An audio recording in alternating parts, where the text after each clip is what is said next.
Well, no Kevin, no Jeff. I'm Mark Dykton. Originally, there was no James, but look what the cat dragged in. James Boyd here on a Friday, a football Friday here. And, so he was supposed to be in the air in Berlin. And you want to explain to the people what the hell you're doing here on a Friday morning? Yeah, so actually the job was like, you know what? You have not pulled your weight this year. You are not going. We are retaking our flight back. But no, it was one of those things, man. I was at the Colts facility yesterday getting ready to go after we got introduced to Sauce Gardner, which we'll get into today. And my phone starts getting all these texts from the airline. I'm like, what the heck is going on? Like, I checked in already. Bags are packed, whatever. And they said at first it got delayed maybe 30 minutes. I'm like, all right, whatever, like nothing to worry about.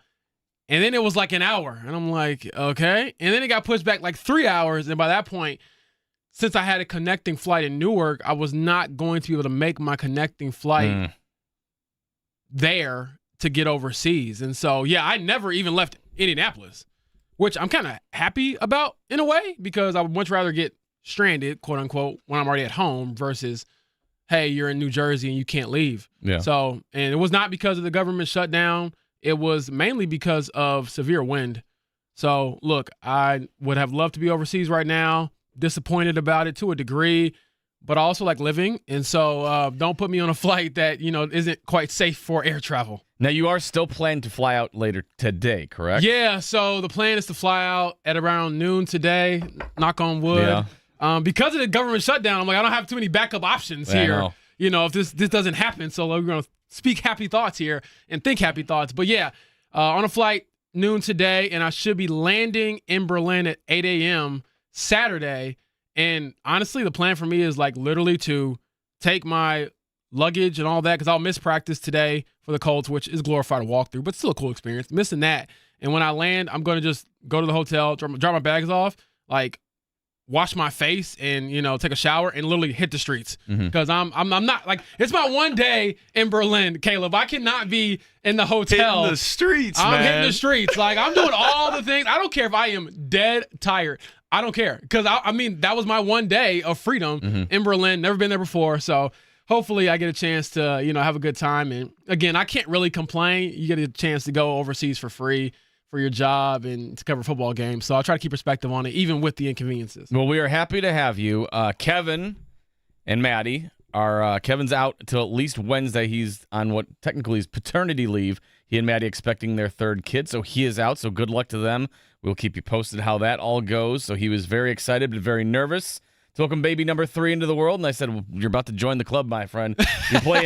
You're playing zone defense now. It's not going to be man anymore. So good luck to them. Jeff is still out. He's got a family issue going on, so he's going to take the weekend.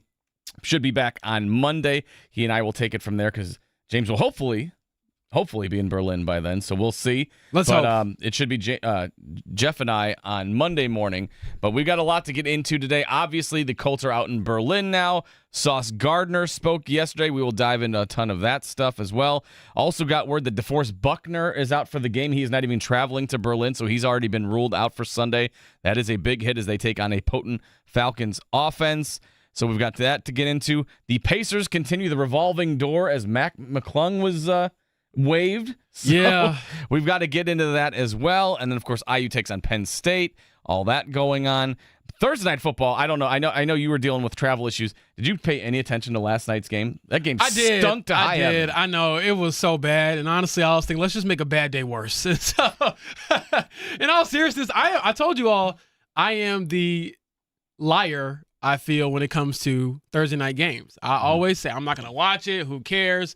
But in all seriousness, now that the Colts are in first place in the AFC, I was thinking to myself, oh, man, like this would be a huge win for the Raiders. They've got the tiebreaker over the Broncos. Exactly. They had them kind of on the ropes, and the Raiders do what they do. They lose games, and they've done it for a long time now, it feels like. My dad's a big Raiders fan, so I'll enjoy calling him later today to let him know, like, your team is awful, and, all of Indianapolis and the Colts fans despise you all because you can't never do anything to help anybody. But, weird game, and, they're 8-2, but, we can get into it throughout the show, but does their 8-2 feel different than the Colts 7-2? Yes. I don't even think I think they might be one of the worst 8-2 teams I've ever seen because which is so crazy. I'm just like, people are like, yeah, Bo Nix, like, I'm like, it is riding the wave because for 3 quarters he looks bad, and then all of a sudden in the fourth quarter he'll turn into Joe Montana. He didn't do that yesterday, but it was just an awful game, and I'm like, thank God you were playing the Raiders, because if you're playing any other team, you might have had to sweat it out a little bit, but the Raiders were doing Raiders things. Brock Bowers and Ashton Genty are looking on the bench like, what are we doing here? Yeah. They're Pete a little Carroll bit. was like, man, the beaches of Miami look a lot better than what I'm doing right now in Vegas. Absolutely. And then Geno Smith limping around. It was just a bad day for them. But looking at the way Denver is built, they're kind of the inverse of the Colts to a degree, where they have this really dominant defense, and their offense is just like, just do a little something and we'll be okay. Mm-hmm. Whereas the Colts, they traded for Sauce Gardner to upgrade what I thought had been kind of a mediocre defense so far. I know the scoring defense for the Colts has been really good this year, only holding teams, I think 20 points a game, which is like 7th in the league. But you look at some of the passing yards, third down stuff, that is what Sauce Gardner was brought in to address. And we can get into all of that. We had some assistants speak yesterday. Mm-hmm. Chris Hewitt, the Colts secondary coach, and Jerome Henderson, the Colts defensive backs coach, are both very excited about the arrival of Sauce. And I must say, he is every bit of 6'2", 6'3". When he walked in the room, I was like, oh, wow, like this is why you're number 4 pick in the draft, because not only are you that size, but you can move like the little guys. And so they're excited to have him, and he's going on his 2nd overseas trip. I mean, the guy's got it made. Big contract, 2 bye weeks, because he already had one with the Jets, and then 2 overseas games. Yeah. I mean, who's got it better than Sauce Gardner right now? I know. He said he got word of the trade, and he was with his girl. I'm like, first thing I thought of was like, was that Ice Spice or was that Lotto's sister? We're trying to figure that out still. Yeah, well, I thought about asking that question, Mark, but I was like, man, that's not a good first impression to make. You needed to shove Kevin in the front and be like, ask this guy. He's going on paternity leave. He won't be around for a little bit. I know. And for those asking, again, a few in the YouTube chat, and for those just tuning in, Kevin is out because his wife, Maddie, is going to be giving birth to their 3rd child, I believe. Either was it today or tomorrow? I think getting induced this morning. He told me like 4 in the morning. Like, oh, good. I don't miss those days at all. Yeah, exactly. So they'll be welcoming, like you said, a 3rd to the family and playing a little zone defense. And then for me, the reason why I'm here is because of flight issues. Wasn't able to get out of America yesterday. Mm-hmm. So it is what it is. I don't control the weather or the flights. I just go where they tell me to go. And hopefully I'll get a chance to at least experience everything that Berlin has to offer at some point. And like I said, I don't care how tired I am. Your boy will be out there in the streets. And Jeff, again, should be back on Monday, has a family situation. He's fine health-wise and all that. But no, he's got a little family thing. So he's like, hey, I've got PTO. We're getting near the end of the year. You guys can handle it. So say PTO. We know how you use PTO. I'm surprised you here. Brother, I looked at the PTO the other day. I'm like, is this real? Do I still have this much time? Like, yeah, you got to the next and final tier. I'm like, you don't have to tell me nothing. I'm like, I got these days to use. Maybe they can roll over. We'll see what happens. But yeah, all of a sudden I'm like, oh, my holidays got a little more bright all of a sudden. Gosh. So, Mark is the PTO final boss. Hey man, they give you company time. You might as well take it, right? Like this is true. Why waste? If they're paying you to not be here, why? Sounds too good to be true. So we've got a lot to dive into. Also, Carly Irsay, you sent me this thing last night by Albert Breer and everything. Her involvement in the Sauce Gardner trade. Oh yes. I mean, I love that woman. Like, she seems like she's got that killer instinct right now going on. Caleb, we got to clip that. She's got that killer instinct going on where it just seems like in years past, Colts fans have always been like screaming from the mountaintop, like, do something. Yeah. Find a direction. Go for the kill. And they just wouldn't do it, or they'd wade in the waters. They dip their toes in, but they wouldn't dive fully in. And she basically was like, do you want to fix this problem, like put a Band-Aid on it, or do you want to fix it long term? And I like that attitude, because she's like, we can put a Band-Aid on it, or we can swing for the fences and hit a home run and get Sauce Gardner. They swung for the fences. They hit a grand slam. They got Sauce Gardner, and they've solidified that secondary, who all of a sudden is looking pretty good out there. Yes, and to be very clear about this, the expectation, talking to Shane Steichen and the other coaches on staff, is that Mooney Ward will be back this year. Yeah. He'll be playing back at an all-pro level. It has been encouraging to see him out there for practice. The last couple of days I've been out there, he's been doing some individual work off to the side, and then he's been going off once practice begins to the inside of the facility to do perhaps more things. And so he had a helmet yesterday, even though he's still on IR, and he's like you could tell the other day he was out there jogging around and doing all the stretching with the guys. And I'm like, wait a second, are you unofficially back at practice? What's going on? So you could tell he is champing at the bit to get back out there. And so the assumption is, I would think that based off his actions the last few days, he will be available at Kansas City in Week 12 after the bye. And so if that is the case, then a cornerback trio of Sauce Gardner, Javarius Ward, and Kenny Moore II might be one of the best in the league. So we've got a lot to dive into. Again, Colts are out in Berlin. James is still here for now. He's hanging out with us until the show gets off the air and hopefully getting out of the country a little bit later today. Kevin's on paternity leave. Jeff is fine, but he's dealing with some family stuff, so he'll be back. A lot to dive into. We've got Colts and Falcons. We've got the Pacers revolving door with their point guard situation. Whole lot more IU Penn State. Busy guest list. Dominic Miranda, Greg Rakestraw. Butler head coach Thad Matta going to join us as well. Plus possibly Matt Taylor from Berlin. We don't know for sure. He said he would text me, and we'll figure that out. But obviously the time difference and just the travel situation, we'll see if he joins us. But we could always use some international Taylor's tidbits if he's got them ready for us. So we'll see what happens there.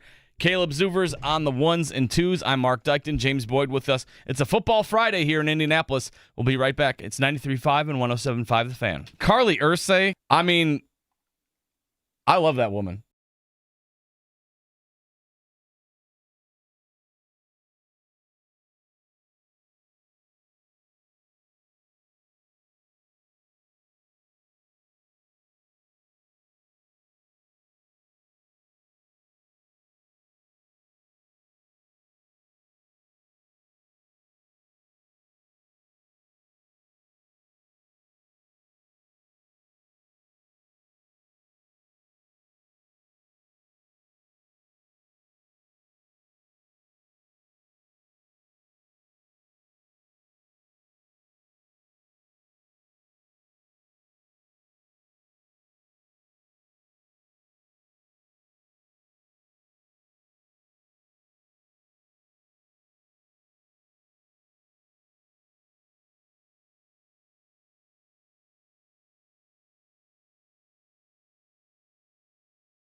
All right, it's Mark Dykton and James Boyd in here on a Football Friday. Plenty to dive into. Got Dominic Miranda coming up shortly, but football got started week 10. It always makes me a little bit sad when we get to week 10 of the NFL schedule because we get into double digits on the week, and I'm like, man, the football season has just flown by. It kicked off with a stinker between the Broncos and the Raiders.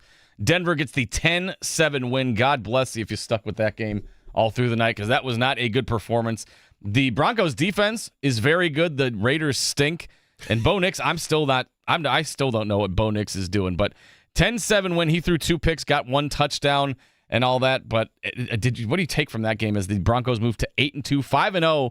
They're undefeated at home, but 8-2, they moved to the best record in football. Yeah, they don't necessarily scare me because of the offensive issues, but at the same time, I guess you have to give a little credit and credence to that defense because they are legit. So if you're asking me like, okay, down the line, head-to-head matchup, who you're trusting more, it's probably the Colts, especially considering how that game even ended back in, week 2? Seems like a lifetime ago. Yeah. But, credit to them finding ways to win. But I feel like every year in any sport, you always have a few teams that, like, they might be like their record is legit, but they might not be as for real as their record says they are. And I think this is the case with the Broncos because I can't picture them going on some like deep playoff run, not with this quarterback issues. 7 straight wins for Denver. Next test for them a week from Sunday. They take on the Kansas City Chiefs in Denver.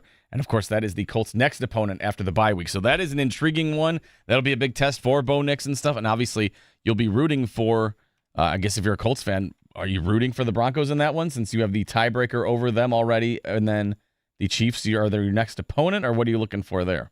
I think this probably is the case. But at the same time, I want to know how quickly fans look at that sort of stuff. Yeah. Because I feel like I'm not locked into seeding and matchups until maybe like the last month of the season when that playoff picture gets hammered into my head every day. And honestly, I'm one of the ones doing the hammering because I'll be putting out stories left and right about, playoff seeding, playoff hopefuls, matchups, and things like that. But it is something where in that scenario, you probably root for the Broncos and maybe, wink, wink and keep your fingers twisted. Speaking of the Colts, they are out in Berlin now. Have we gotten word? Have they officially landed? I guess they have. I believe they have. Kenny Moore II tweeted out a German flag this morning early, and when I saw it, I just, wiped a tear from my eye because I was supposed to be there with you, brother. That was supposed to be me. I know. I've never been more jealous of private airlines because I was like, these guys don't have to deal with this. They're leaving later than me and getting there quicker than me. But, yep, the guys have touched down, and talking to some of the players throughout the week, they don't really have that much freedom. It is very structured.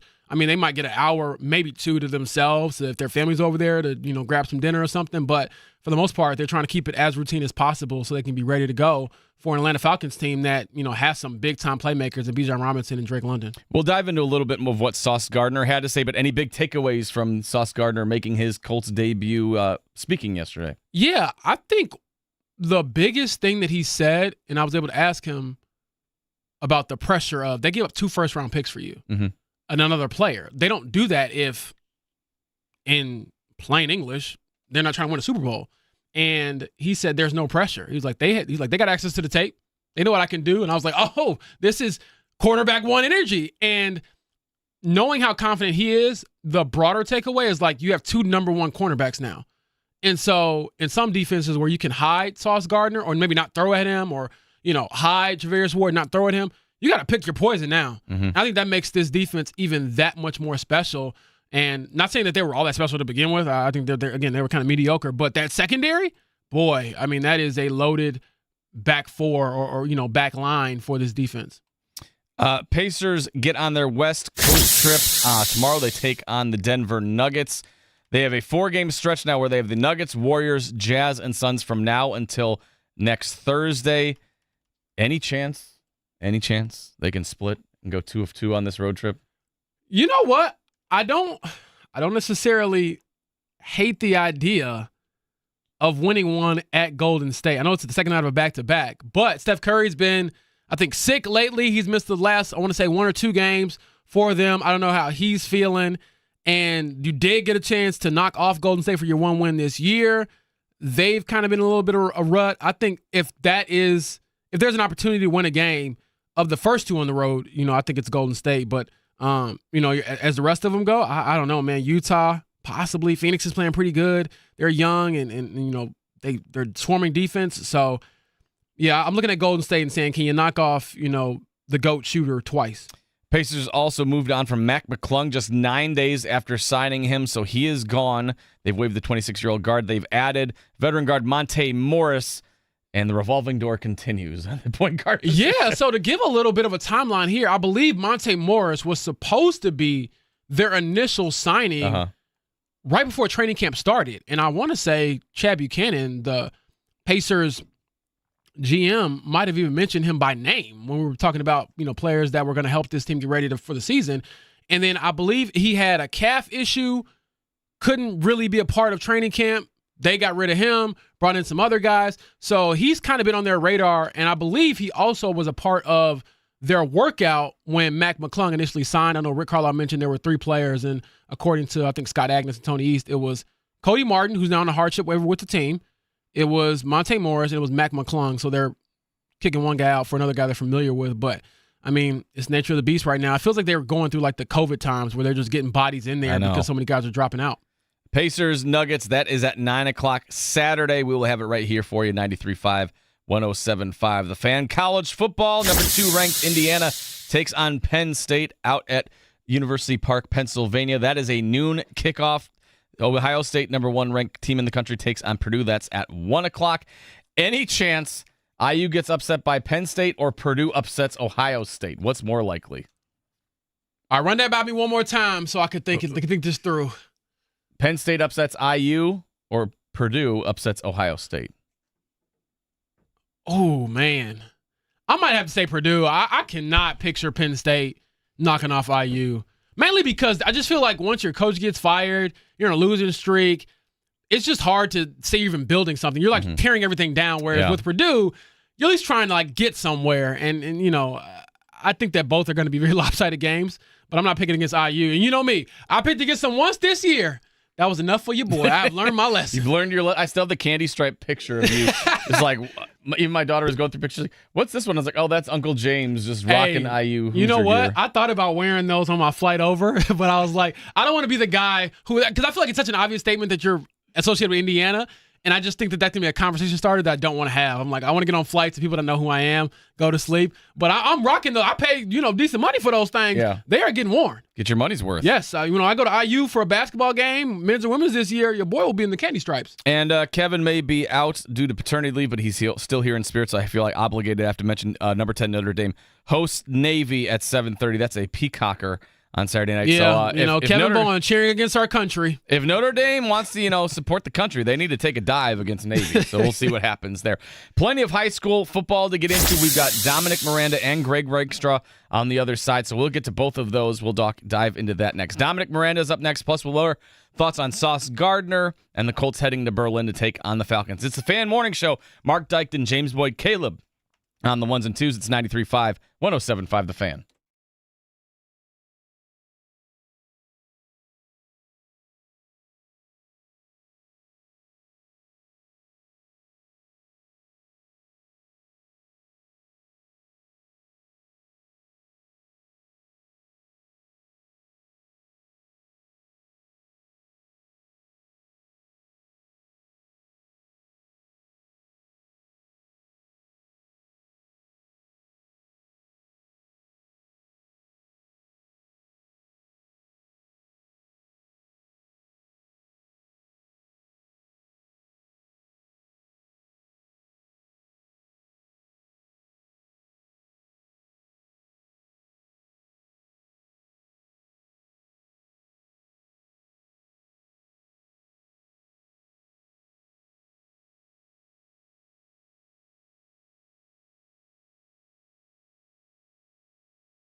And we're back here rocking and rolling on a football Friday. I'm James Boyd. Delayed but not denied on my flight over to Germany. I'll be getting on a flight hopefully later today. And we got Caleb Zuber on the ones and twos and Mark Dykton as my co-host. For those just tuning in, Kevin Bowen is out. Shout out to his wife, Maddie, going to be delivering their third kid, hopefully at any moment now. And Jeff is dealing with some family stuff, but he is fine as well. Should be back early next week. And so with that, we will transition to our weekly segment with Dominic Miranda, Operation Football over at WTHR. This segment is brought to you by LearnMoreIndiana.org. Filing the FAFSA helps your child access nearly $400 million in Indiana financial aid, including the 21st Century Scholarship. It also unlocks federal grants and scholarships for college or career training. Visit studentaid.gov or learnmoreindiana.org/FAFSA to get started. Don't wait. Secure your child's future today so they can end up as successful as Dominic Miranda. How about that? Look at that.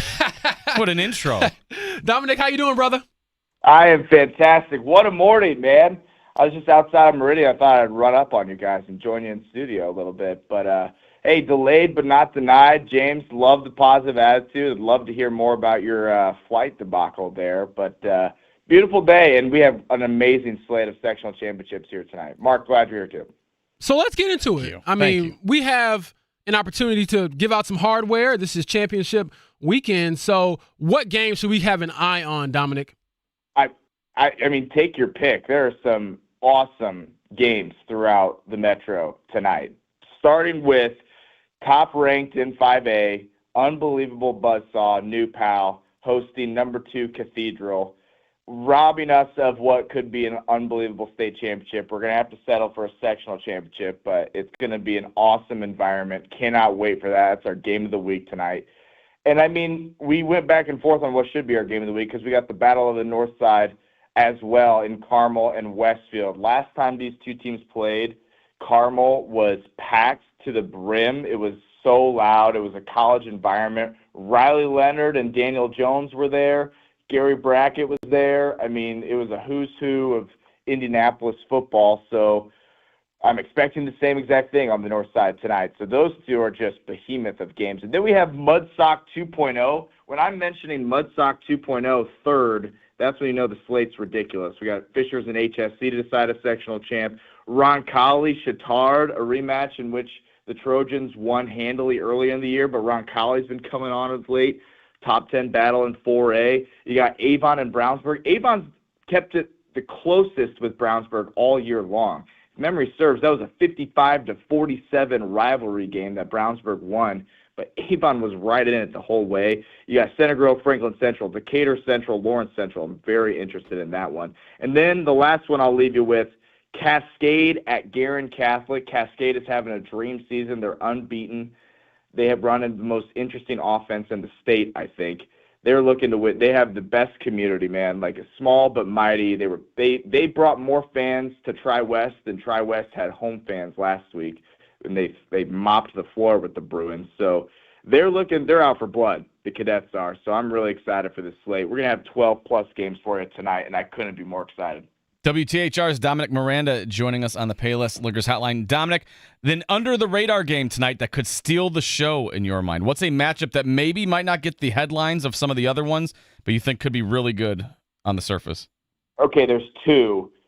There's the Decatur Central, Lawrence Central that I mentioned. That isn't like a headliner. Decatur Central lost its first 2 games of the year and was like, oh, what the heck's the matter? But it's their first year in 6A. They've done nothing but crush everybody since. They've climbed their way up to ranked 8th in Class 6A.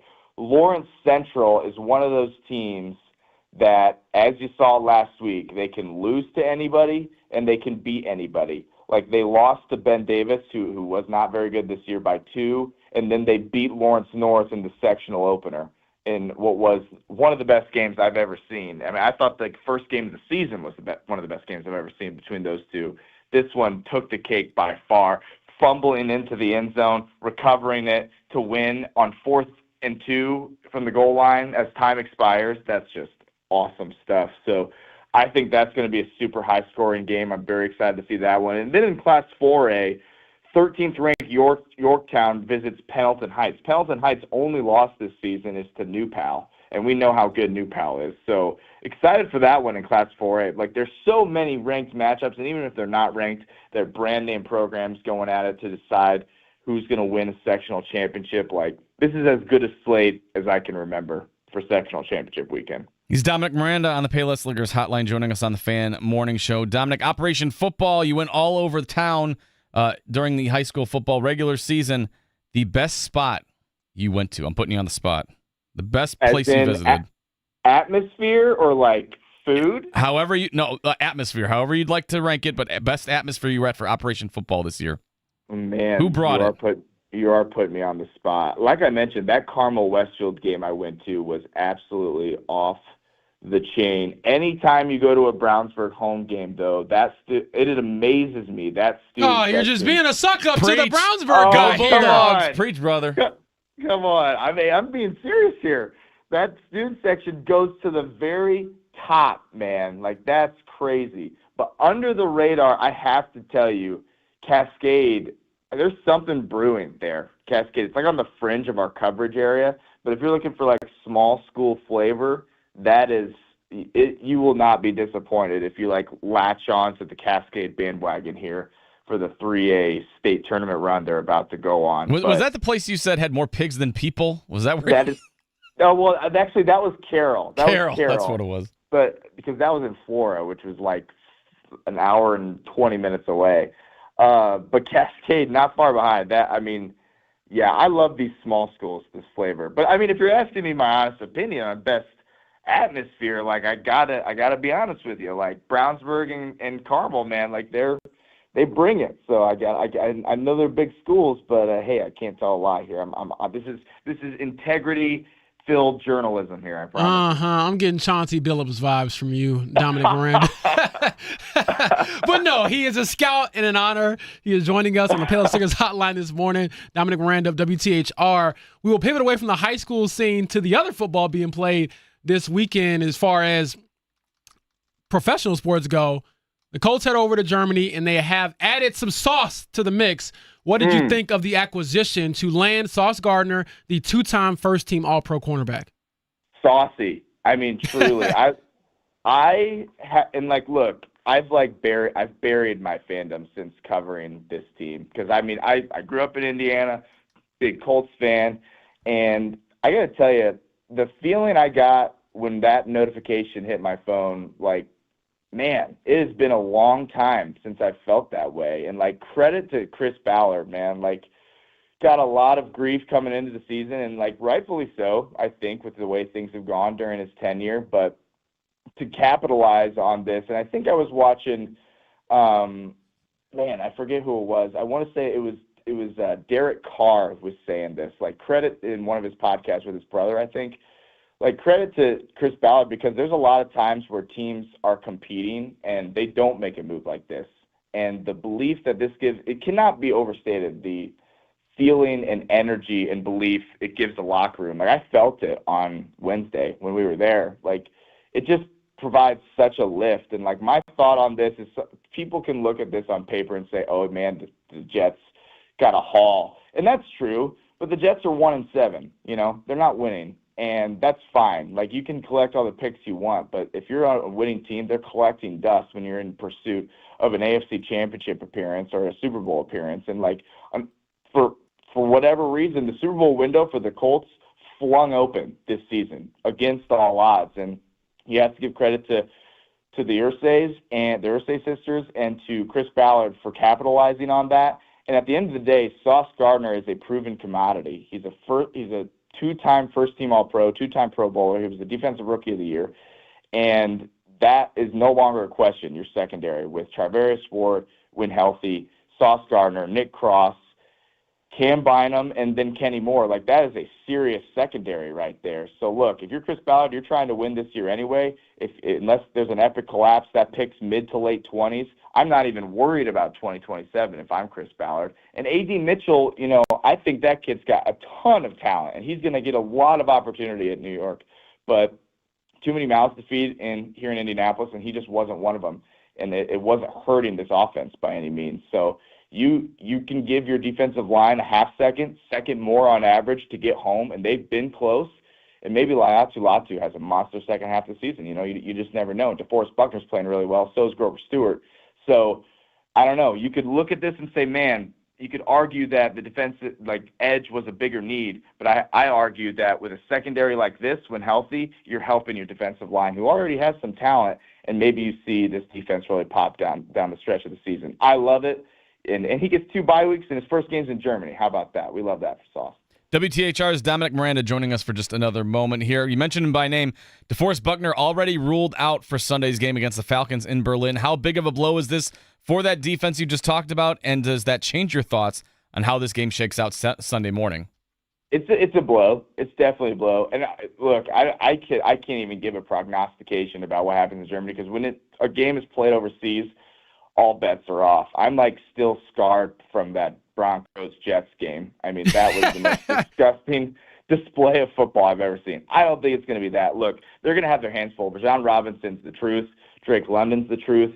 But I cannot put my finger on this Falcons team. They look amazing at home against the Bills, and then they get stomped by the Dolphins. I don't understand this team. So I think the Colts get it done. I'm not going to sit here and say DeForest Buckner not playing is not a blow, because it most certainly is. But I think they get it done. They're 8-2 headed to the bye week. And, man, Colts fans got to be pumped up about that. All right, Dom, appreciate the time as always. Enjoy the high school slate. Enjoy Sunday with the Colts and Falcons in Berlin, and we'll talk to you next week.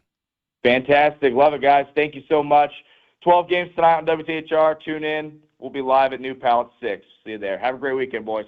That's WTHR's Dominic Miranda. Again, Dominic Miranda, brought to you by LearnMoreIndiana.org. Filing the FAFSA helps your child's access nearly $400 million in Indiana financial aid, including the 21st Century Scholarship. It also unlocks federal grants and scholarships for college or career training.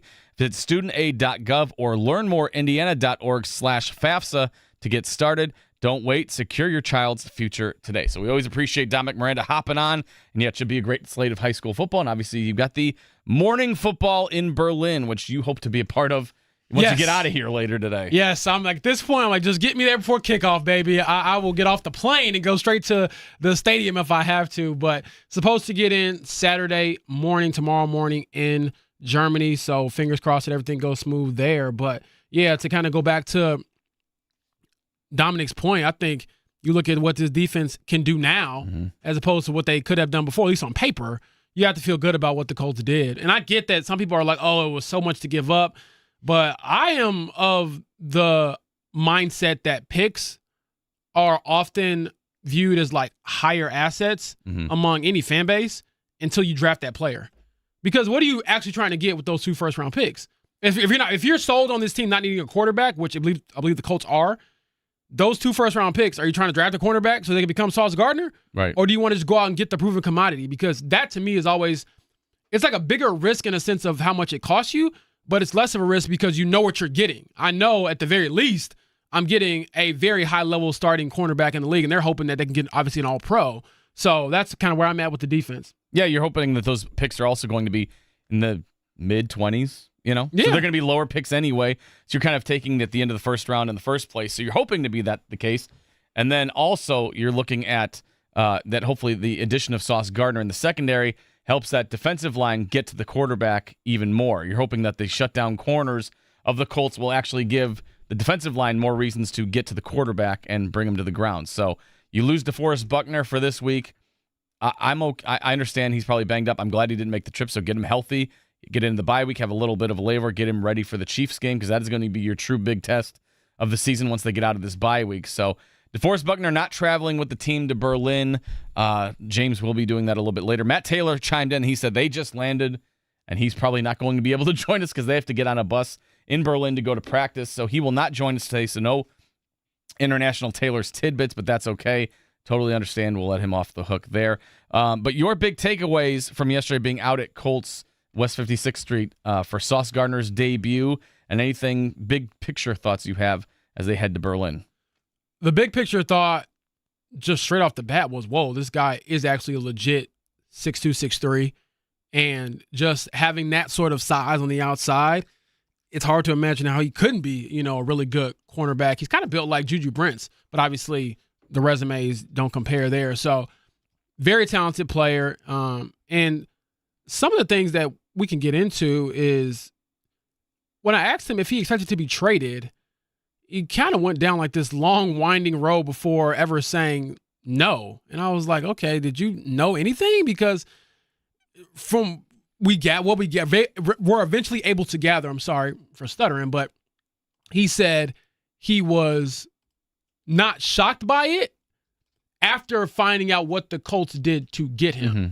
And I believe the words that he used verbatim were, this wasn't about the Jets trading me. Oh, no, this was less about the Jets wanting to trade me and more about the Colts wanting me this bad.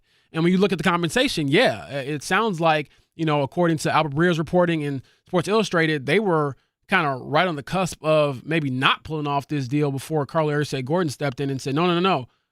Chris Ballard, do you want to, push this thing over the top? Whatever we got to do, let's get it done, because it sounds like they had talks for a couple of weeks. And, in my opinion, maybe the tipping point was A.D. Mitchell. Let's sprinkle him in and get this deal across the finish line. So just talking to Sauce, one of the bigger takeaways, again, what he can do immediately to impact his defense. I mean, what's the game plan when he goes out there for Sunday's game? Is it just you line up against Drake London and you stop him? I mean, I don't know if there's any other time for building other game plans out there. And then secondly, his reaction to it all. Excited about joining Alec Pierce, excited joining a winning team. I mean, the man went to bed Monday and he was 1-7 and woke up Tuesday and he was 7-2. Pretty good odds. Yeah, that conversation talking about Carly Irsay, that was from Albert Breer, had a little insight into how the whole Sauce Gardner deal went down. I think I'll just read this verbatim because I think it is worth reading. 3 weeks later on Monday, with the sides close to a deal and the trade deadline looming, Chris Ballard was talking with Colts owner Carly Irsay-Gordon about the potential trade as the GM prepared to make an offer, and she asked, "Do you want me to put a Band-Aid on it or fix it for the long term?" Ballard fixed it. Sauce Gardner would be a Colt. I love crazy. That instinct of Carly or Irsay-Gordon, where she's like, yeah, we could put a lesser player in this role, or we can swing for the fences and get a lockdown corner like Sauce Gardner. And they swung for the fences and they got their guy, and now that's kind of changed the whole, thought of what this Colts defense can actually be under Lou Anarumo. Oh, absolutely. And I think it also changes what you want to do offensively. A.D. Mitchell isn't here anymore. Nope. Alec Pierce is going to be a free agent. You give 2 first-round picks. Daniel Jones is going to be a free agent. So what does that say about the future of some of your bigger players on the other side of the ball? And I wrote a big piece today in The Athletic about that, and we can revisit some of those points throughout the show. But just kind of throwing that out there to get people kind of thinking about how big of a trade this is. It wasn't just about necessarily this season. I think it's trying to maximize what the Colts might believe is a 2 to 3 year window. And also, by the way, for those who were, on the fire Ballard train and Shane Steichen, what are you doing? Mm-hmm. Are you letting your GM trade away 2 first-round picks if he's going to be out the door at the end of the year? That was my other thought. My thought after that trade went down was, wow, not only did they go for it, but you're also pretty much deciding that, yes, we're going to extend Daniel Jones and we're going to kick this window wide open. It also tells me that, all this talk heading into the season, which hand raised, I was on board that I was like, this is probably a bad situation where we're looking at, wholesale changes. No, that move tells me that not only do we have faith in the process of what's going on, but we also believe that Chris Ballard, Shane Steichen, and Daniel Jones are our answers at these areas. So we're going to move forward with this group going forward. So I expect extensions for Daniel Jones and Shane Steichen and Chris Ballard coming. And I don't think I would have said that a few months ago because it was looking totally. We want to talk about how the window's wide open. Like, I would say in training camp, there was an estate sale going on. We're like, everything must go.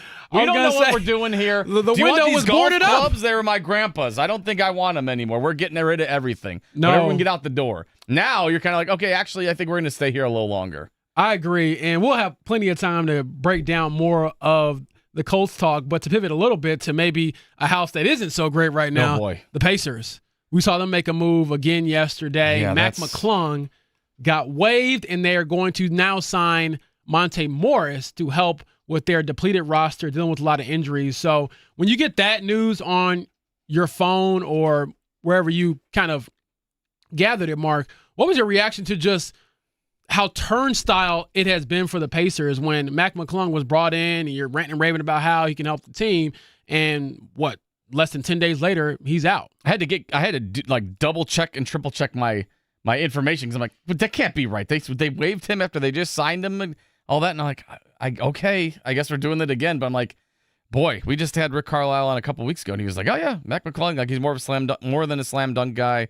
He can do all this stuff. And then 9 days later, you're like, yeah, see you later. So Yeah. now, I didn't know what the ceiling was going to be for him. I thought he'd get more than 9 days out of his run with the Pacers, but that kind of seems to be his MO. He gets on an NBA team. He's just not long for sticking around or everything. So No, I don't know. It's rough. And now you're going on a West Coast trip where hopefully you can split, but you've got some tough games coming up. Denver is probably the toughest test right out of the gate. That's tomorrow night. So I really don't know what's going on with them. It is a wild swing of events from how last season was going, and now you're just like this mountain of injuries. You're having to figure out who are these guys that are coming in and stuff, because it is just like guys off the street. We're just throwing them out there at this point. I mean, it's hard to get any cohesiveness going because you're just like, I don't know who's going to be in the starting lineup for this team on a game-by-game basis. Yeah.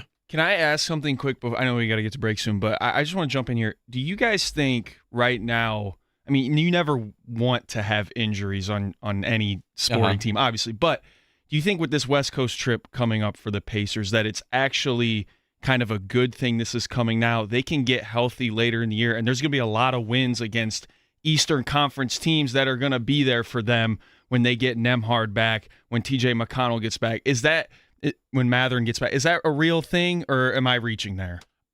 I think it's fine in theory, Caleb, but for me, it just depends on how much of the rope you let go. Because I'm serious. I think I said it the other day. If they get 15 games in, 20 games in, really, I'll say the 20-game mark. That's about a fourth of your season. If you are 20 games into the season and you only have 3 wins, at that point, I feel like everyone's recovery timeline is going to be less rushed. You're going to be, oh, you got a little hammy there? Take 2 more days. Yeah. Oh, man, Obi Toppin, you're supposed to be back in, the turn of the new year? I don't know. And I'm saying this as someone who kind of experienced it before. Back in 2021, 2022, Miles Turner had a stress reaction in his foot. And they, kept giving us updates on it every 2 weeks, so to speak. And then it got to the point where they had lost so many games where they came out, I want to say maybe about 12 games left in the year. They were, oh, yeah, he's not coming back the rest of the year. And I'm like, you think? We knew that because at that point, it was very clear they were going to get a top 10 pick. So that's my only pushback to that is, if you lose so much early, it's going to be hard for you to make up ground late, especially because as much you want to say, oh, they can knock off this team, they can beat this team. Are we sure? I mean, so much is missing without the one big guy who won't come back at all, which is Tyrese Halliburton. Yeah, and then once you start flipping the calendar to January and even get closer to the trade deadline, are you then do we maybe move some of these pieces and really reset for when Tyrese is healthy and maybe look towards the draft and possibly lottery and all that? So a lot to dive into. Again, Pacers take on the Nuggets. That's tomorrow night, 9 o'clock out in Denver. You can hear it right here on 93.5 and 107.5 The Fan. I'm Mark Dykton. He's James Boyd. Caleb Zuver is on the ones and twos. And a traveling man, Greg Rakestraw, he joins us next. Plenty to dive into with Rake. He was out traveling. We will see where he's at tonight. Did he make it back? And all that. Plenty more to dive into, plus Colts, Pacers. All that talk will continue. It is the Fan Morning Show on a Football Friday, 93.5 and 107.5 The Fan.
It is a football Friday here on 93.5, 107.5 The Fan. I'm Mark Dykton. James Boyd alongside for the ride because of some flight issues yesterday. He is not out in Berlin like we previously thought. He's hanging out with us through the show, and he will get out to Berlin hopefully later today. Knock on wood that he has no travel issues there. Caleb Zuvers on the ones and twos. And on the Payless Liquors hotline right now is one of the busiest mans in the Hoosier State. His name is Greg Rakestraw, and he joins us now. Greg, correct me if I'm wrong. You are back from Milwaukee, correct? Yes, Milwaukee, the land of the good earth. That reference probably is too old for both of you. No. Wayne's World. I got you. I'm right here with you. I got you. Being a Chicago guy, my bad. You would have had Aurora at Cable Access Channel 10. I should have made that. JB, are you familiar with the movie Clerks? I am not. Enlighten me. Okay. One of the many famous lines from this indie classic from the mid-'90s was Dante, one of the protagonists of the film, basically repeatedly saying, I'm not even supposed to be here today. So feel free to use that line repeatedly from now until 10 a.m. If Mark was on the other side of the glass, like that soundbite would be in the show like 38 seconds from now. So that is a challenge to Caleb to see if he can clip that at some point in time by the end of the segment. I appreciate Caleb's that, brother. put on the spot right now. He's blushing now. I wasn't really doing a good job of paying attention there, so here we go. I'm on. Wake up, Caleb. You're on the morning show. Wake up, Caleb. So, Greg, you were out in Milwaukee for what? Let's fill the audience in. So November and May are my two busiest months of the year, and for those of us that work in sports, that's because it's the crossover season. Like, if the Pacers didn't have 39 guys hurt, James would cover some more Pacers games right now. He's doing kind of both Pacers and Colts. And so the same thing applies to me. So I am doing a lot of conference championship stuff, like for the Horizon League, whose women's soccer tournament is going on this weekend in Milwaukee as we speak. So I had a pair of semifinal matches yesterday and drove back last night. High school football tonight, high school volleyball state championships on Saturday, tomorrow, because I've lost track of what day. And then as James is jet-setting over to Central Europe, I will be here doing the post-game show from one of the same seats that one of you two dudes is sitting in right now. Look at that. There we go. So while you're still here and back in Indianapolis or in the Indiana metro area, what game do you have tonight, and what should we be kind of keeping our eyes out for when it comes to the high school scene? Carmel and Westfield is my game this evening on MyIndyTV 23, and once you get to the sectional round, all streams on ihsaatv.org. They are free this round and next, and we go behind the paywall for the semi-state and state championship games. And frankly, there had been some good matchups. Obviously, the LCLN game we had last week was a tremendous game. But just the way the draw has kind of worked out, a lot of the sectional favorites are playing each other in a sectional championship game tonight. And that is kind of across the board. So in terms of this game, Carmel handled Westfield rather easily in week number 2, 34-10. At the time, Westfield was dealing with some injuries, and at the time, they were playing a senior quarterback. They have switched since made a move to a sophomore, and now we will see, can Westfield keep up offensively? Defensively, they are really solid. Cato June's son is a big part of that group. Alex Arambolas is back from last year's state runner-up team. If this is a lower-scoring game, that is pro Westfield. If Carmel gets, say, north of 24 points, I'm not sure the Shamrocks can keep up. So I think almost the style or tenor of game may kind of determine who survives this one tonight at Carmel Stadium. And if I'm not mistaken, I believe Cash Ballard, son of Chris Ballard, is also Correct. on that Westfield team? Starting center, and Justin Snow's son is a freshman starter at tight end and is really good. Remember, his dad played at Baylor, so there are several Colts connections that are a part of this Westfield starting lineup. Well, Rake, we know how much Chris Ballard loves the trenches, so his son being a center is like the most fitting thing ever, I feel like. One more from me when it comes to the high school scene, Miles McLaughlin. We've talked about him every week on this show, it feels like, for the last 2 months. He is now the all-time leading rusher in Indiana state history, which seemed impossible for anyone to break Charlie Spiegel's previous record. So what are your thoughts on that aspect of it, and also his chase now to be the all-time leader in all of high school football for the country in chasing down Derrick Henry? and I believe he is 11 or 1,200 yards shy of King Henry, if I recall that correctly. Which the way that Miles has been going would be about 3 games out, which would be the semi-state round. And again, there is a chance that Knox is the 3A participant in the northern half of the bracket, so he may have 4 games in which to get that record. And so that would be beyond cool if he is chasing that during the course of a state championship game. And obviously the focus is on Miles, as rightfully it should be. But his head coach, Russ Radke, is the second winningest coach in the history of Indiana high school football. And I want to say that would be the 3rd different team he would take to a state championship game. He was the head coach at New Prairie when they made it about a decade ago. He was the head coach at Griffith when they won back in the late 90s. And so Miles isn't just the only storyline with that Knox program. It'd be really cool to see. But the fact that Derrick Henry took time out of his week to give the kid a shout-out and say, hey, I hope you break the record, hat tip to him. That's really cool that a guy that, frankly, I think will be a Pro Football Hall of Famer is kind of paying attention to high school football and is rooting on the kid to kind of take down a record. I thought that was really cool. So it's the latest chapter in what has been a remarkable story for Miles McLaughlin. Greg Rakestraw joining us on the Payless Liquors hotline. Rake, one more high school question for me, and then we'll switch over to the Colts. But are any teams on upset alert tonight in your mind? You know, yes and no, just because of, again, we've got so many favorites that are playing against each other. You know, for example, I mentioned that, Carmel beat Westfield by 24 the first time around. I don't think there'll be the same margin this time. But if Westfield were to win that game, I would consider it an upset. Brownsburg and Avon play each other. We did that game in week number 4. Avon put on 47 on Brownsburg. Bulldogs scored 55. Because that game was so close the first time around, I kind of think the Bulldogs will be a little more prepared and defensive. They've been a whole lot better since that game in terms of week number 4. Could there be upsets? Of course, there always are.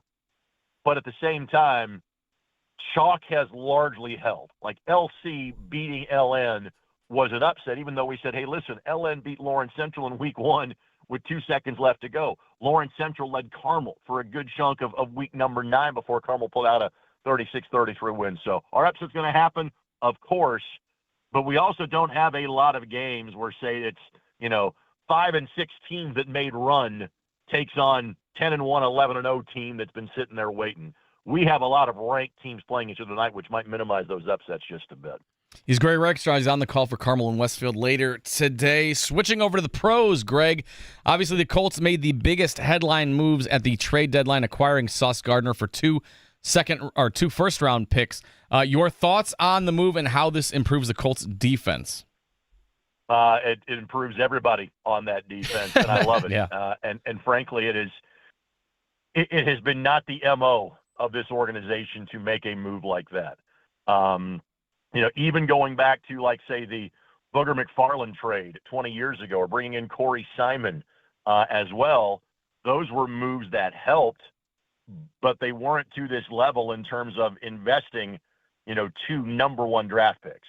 The only trade in franchise history that had this big of an impact, you got to go back to the 4th year the team was here. The fact that I can compare this move to the Eric Dickerson move tells you just how gargantuan it is. Love it. And while a lot of folks would say, all right, let's help the pass rush, you can help the pass rush by having a bit more sticky coverage. Frankly, I thought you saw that last week.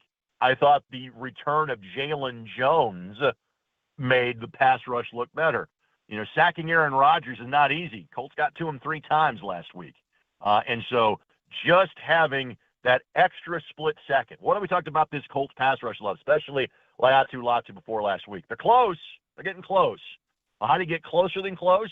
Well, make that quarterback go to his next read. Make him pat that football one more time. So knowing that you've got a young talent and you've got him under contract for the next several years, and knowing that a lot of that money is kind of back end when a lot of the current contracts you have will start to kind of slide off and you've got a little more cap space. I think this is a win all the way across the board for the Indianapolis Colts. Rake, one narrative that I've had in my mentions on social media or comments on my stories. Whoa. Whoa, what happened right there? Right there. You want to speak for me? I don't know what's going on Sure. here. Greg, you still with us?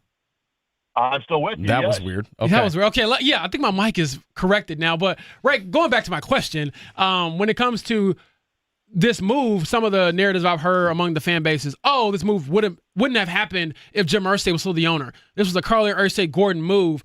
How do you interpret her hand in this and their aggressiveness compared to years past? I don't know if I've got a definitive answer. Is it possible? Yes, of course, it's absolutely possible. But frankly, we have not seen a long enough track record for Carly to know, yep, this is definitely her fingerprints and her signing off on this and, her saying, let's go. So far, so good between she and Kalen and Casey in terms of how things have worked out for this franchise. But honestly, I think it's too early in the process to kind of definitively make that statement, James. All right. Well, Rake, we appreciate the time as always, brother. Have a great call tonight. And, I know for you, this is sectional championship number 72 of year 72 for you? Since the history of Western civilization. They've been having the high school football state tournament since 1973. I think I started calling games pre-utero in 76. So somewhere about that time is when I kind of kicked in, JB. Sounds good, man. Well, we'll talk to you soon. Thanks, and safe travels. I hope you eventually make it to Germany. Kickoff is 3:30 Central European time on Sunday. I hope you get there by then. Hey, I will be there. I'm speaking into existence. There All right. you go. Again, that was Greg Rakestraw, the high school football extraordinaire, really high school sports extraordinaire in the state of Indiana, joining us on the Pale Secrets hotline just there. And I will say, to Rake's point, there isn't a larger sample size just yet for Carly Irsay-Gordon. But, man, looking at the reporting from Albert Breer, and in fairness to Rake, I don't think I prepped that question the right way by giving him some of the background of, hey, we have on the record, at least from one outlet, that she did push us over the top. Uh-huh. Yeah, I think that is just remarkable stuff that she was able to be this aggressive, be this convicted in her team, and kind of draw a line in the sand. For so long, we were asking Chris Ballard to get some skin in the game, to make a decision, to jump in, both feet first. And here we are, just a few months into the Daniel Jones partnership, and they're already saying, hey, he's our quarterback. This is going to be our GM. This is going to be our coach. And I mean, our coach as well. And now we just have to try to maximize the window that we've opened up for ourselves. If I would have told you in training camp that one of these possibilities was going to happen during the season, Daniel Jones is the starting quarterback for the Colts for multiple weeks. The Colts trade for Sauce Gardner, or the Colts are 7-2. Which would you have said, get the hell out of the room and don't come back? The trade. I mean, even if you told me they were 7-2, I would have told you it was like a Jacoby Brissett start where Daniel Jones is doing just enough to keep your offensive flow, not turning the ball over, playing very safe football. But to give up draft capital like this is so far from what we know of Chris Ballard. And honestly, if you look at his track record as GM, I believe there were a couple of trades that he made that involved first-round picks, one of them being the decision to trade back from 3 to 6 to get Quentin Nelson. Mm-hmm. They traded, I believe, a first-round pick to acquire DeForest Buckner. That obviously was a good trade. And then you look at the trade for Carson Wentz. That involved a first-round pick. Not a great trade. But even then, you weren't giving up 2 first-round picks in any of those deals.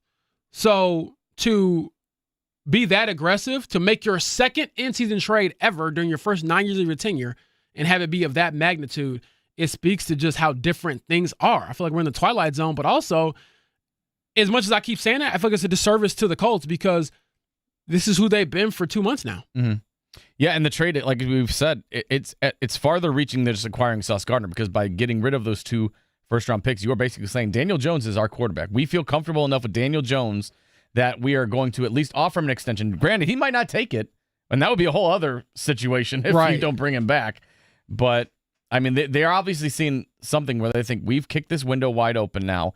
It is time to be aggressive. It is time to go for the throat. Yeah. We're going to try to acquire Sauce Gardner and see what Shane Steichen can continue to get the best out of Daniel Jones, and what Lou Anarumo can really do with a secondary that is now probably on paper, one of the best, if not the best, in the NFL. Yeah, let's just say this real quick and get this, nipped in the bud. Daniel Jones will be the Colts quarterback next year regardless. It's either we're going to come to an agreement on an extension or we're going to tag you for, I believe the projected tag is $46 million next year according to Over the Cap, which is basically a website that gathers together all the contract information and has a very deep and rich database on how these things usually go. So I am very curious to see what that looks like. I cannot take Daniel Jones at his word. I do think you're an honest young man. But when we ask you, hey, did you think about them giving up 2 first-round picks for you? And Caleb, he tells us, I'm just focused on the Falcons. I haven't thought too much about that.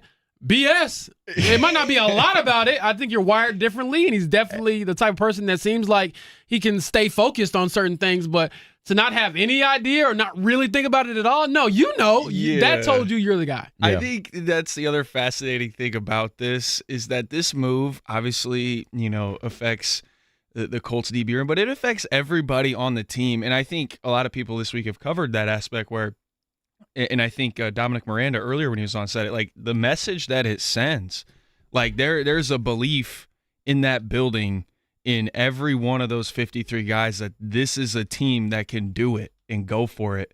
So there's so many tentacles to when you make a trade this big, from ownership to general manager to coach, player, and it's been a pretty fascinating week, I think. Yeah, I mean, boy, wouldn't it be nice to be even if I don't want to stick around at this job, they're going to give me $46 million to hang around. Wouldn't that be nice? Could you imagine that bank account? Oh my God, I can't even fathom. No, that's why I think I'm lucky if there's $46. That's what I'm saying. I'm like, man, I remember the days when I had got hit with the overdraft fee in college because I spent $27 instead of spending $26. Oh boy, the overdraft fee is one of the biggest scams in the world. Boy, I don't have money. Don't take more of I know. it. What are you doing here? It was a mess. God Almighty! Can you please reverse this? Sorry, you've done those more were the days, man. Those were the days. Oh, good Lord. All right, we'll get into more Colts conversation. Obviously, DeForest Buckner out. The team has landed. According to Matt Taylor, they are in Berlin getting ready for practice. So they got that going on for them a little bit later. The Pacers have waived Matt McClung. We can get into that as well as we hit a morning check down.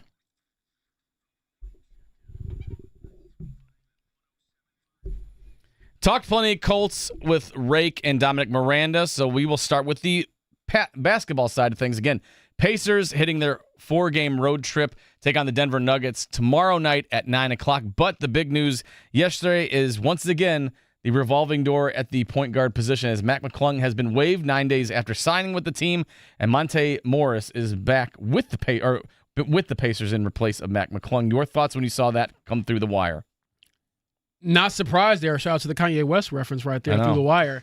But in my mind, I didn't know if you'd pick up on it. Yeah, that was normal Kanye, and I'll leave it at that. Yes. But looking at the acquisition of Monte Morris, he does have more experience than Mac McClung, so perhaps I feel a little bit better about the decision just because I want to say Monte Morris has been almost a 10-year vet in this league. He has been on a championship team, I believe, with the Denver Nuggets a few years ago. So if you look at the NBA resumes, you're not asking okay, what has this guy done? He has a pretty good turnover to assist ratio. All those things are a positive, but the negative is that you continue to have to find bodies, which is, hardship waiver contracts, 10-day contracts, and, trying to just figure out who can we put out there next to Pascal Siakam and Jarris Walker and company to just give us a serviceable team. And I think that is the challenge, and it gets magnified when you're on the road. You don't have a chance to practice, anything like that. I mean, talking to, a few of the players that joined the team recently, it's like, I haven't even had a chance to practice with them. I think that's what Jeremiah Robinson Earl told me. Yeah, I got my jersey and my sneakers and made sure they matched, and I went out there and played with these guys. So that's where I'm at with the Pacers. It's turning into rec league basketball. Yeah, and again, I'm just looking at, okay, as the losses pile up, how much do we look at that draft class? Because it is a great one coming out this year. Busy weekend for the Pacers. Again, they take on the Nuggets tomorrow night out in Denver, and then on Sunday have a nightcap against the Golden State Warriors, the one team they have a win against. Can they make it 2? Maybe the Warriors will be the team that they get right against again. So we'll see what happens. But hopefully they can get a win this weekend. But after that, it's the Jazz on Tuesday, the Suns on Thursday. So we'll see how they come out of that 4-game road trip again. 9 o'clock tip-off tomorrow night. You can hear it right here, 93.5, 107.5, The Fan. Week 10 of the NFL kicked off last night with an absolute fart of a game as the Broncos beat the Raiders. Fart of a game is a phrase I never heard before. I mean, there might have been more action in a fart than there was in that game. 10-7 win for the Broncos as they somehow are 8-2 on the season. Bo Nix did not look very good at all. And it's kind of been a weekly thing with the Broncos where they don't look very good, and yet they find ways to win. And then you look at the record like, how is this team 8-2? How has this team got the best record in football right now? I don't know, but that's how Week 10 got started. Obviously, the Colts out in Berlin. They will kick off the Sunday action out in Berlin on Sunday morning, so get that extra pot of coffee going when they host the Atlanta Falcons, host in quotes, as they're out in Berlin. DeForest Buckner already been ruled out, not traveling with the team, and Sauce Gardner will make his debut as well. Elsewhere, we've got the busy high school football slate tonight. We talked to Dominic Miranda and Greg Rakestraw about all of that. Did you see the news when it comes to Antonio Brown was arrested in Dubai earlier today? And then I think he got pulled back to the U.S. Yeah, extradited to the U.S. on attempted murder charges stemming from a shooting at a celebrity boxing event in Miami. So the Antonio Brown post-NFL career continues to take a lot of twists and turns, none of them in the right direction. So we'll kind of see what's going on with there. And then did you see, it kind of came out, I think, after our show went off the air yesterday, that Drew Brees got the nod to replace Mark Sanchez in the Fox broadcast booth. Yeah, and it kind of reminded me of the Mark Sanchez incident because I honestly, with the Sauce trade and trying to get overseas and the Colts rolling, that has been put on my back burner. It was such a big part of our lives here in Indianapolis, especially people trying to give opinions on our great city. Mm-hmm. And I think with that, does that maybe let us know how they feel about what went down and I don't want to say guilty, but like who's at fault? You know, because they're a private company. They don't have to abide by what the law says. And, you know, and that still has to, you know, be kind of sorted out because he's still recovering. And I think his next court date might have been, you know, this month or next month. But from the sounds of it, it's going to get pushed back because he's still recovering from the stab wounds and stuff like that. So, is he still in Indianapolis? Or is he was able to leave and go home. I think home base for him is California. But, that we are far from over when it comes to that part of it. And then as far as the Antonio Brown thing goes, I think it's just sad. I don't think people will laugh about it. But I seriously think that dude is not the same person anymore. No. And it's not to excuse his behavior because if you're a menace to society, which allegedly he is, according to the attempted murder charges and stuff like that, you want to get him off the street. But I do think if and when he passes and they scan his brain, they will find probably some damage there from playing a game of football. Yeah, no doubt about it. No easy transition, but we switch to the college football slate tomorrow. Indiana takes on Penn State. That is a noon kickoff there, so we'll see if the Hoosiers can avoid an upset against Penn State. I don't think it's going to happen, but they're 14.5-point favorites against the Nittany Lions. Purdue hosts the number one team in the country, the Ohio State Buckeyes. Ohio State 30.5-point favorites. That game kicks off at 1. And then the nightcap, Kevin Bowen will be screaming at a hospital bedroom. I've already asked if he's got the cable figured out. He said, got the cable figured out, no baby yet, but Notre Dame, his Fighting Irish, number 10 Notre Dame, hosts Navy. That is a 7:30 Peacocker for that one there. So busy college football slate tomorrow night, and Butler Bulldogs are up next. We've got Thad Matta going to join us, the head coach of Butler Bulldogs. He will talk to us about his team getting the season started with a big W. It's on the other side. It's 93.5, 107.5, The Fan.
Caleb coming through with the old Kanye West. I love this album. College Dropout.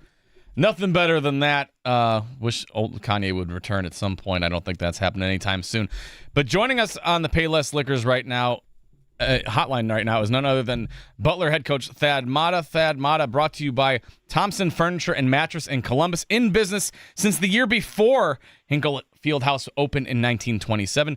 Lazy Boy, Indiana made Smith Brothers Furniture, Stearns & Foster, and Tempur-Pedic mattresses. Free delivery to entire Indianapolis metro area. Worth the drive to Columbus. ThomasFurniture.net is where you can find them.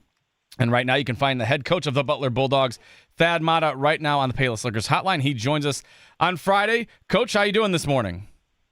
Doing well. Just finished a workout, so I'm breathing a little bit heavy here. Oh, boy. Well, catch your breath if you have to, but you have to be feeling pretty good after your team started the season with a dominant 88-58 win over Southern Indiana. Michael Ajayi impressed with 24 points and 12 rebounds for his 20th career double-double. Talk about his performance and just how the team runs through him to start the season. Yeah, I thought Michael really played well, and I thought he had great pace. He'd struggled first two exhibition games. He wasn't himself. I thought he was pressing a little bit too much, trying to do probably more than he needed to do. And I thought Wednesday he let the game come to him and took advantage or he made the right reads. He took advantage when he had avenues to score or whatever it was. And then defensively, I mean, I think he's one of the best defenders in the country, and just did a tremendous job with that. Dad, looking at your team, pretty efficient from the floor, 3-point line especially, 8 of 18. Did you like the looks you got from downtown, and would you like to see more? Because I'm only asking because it feels like in today's game that 3-point emphasis is so pushed onto players.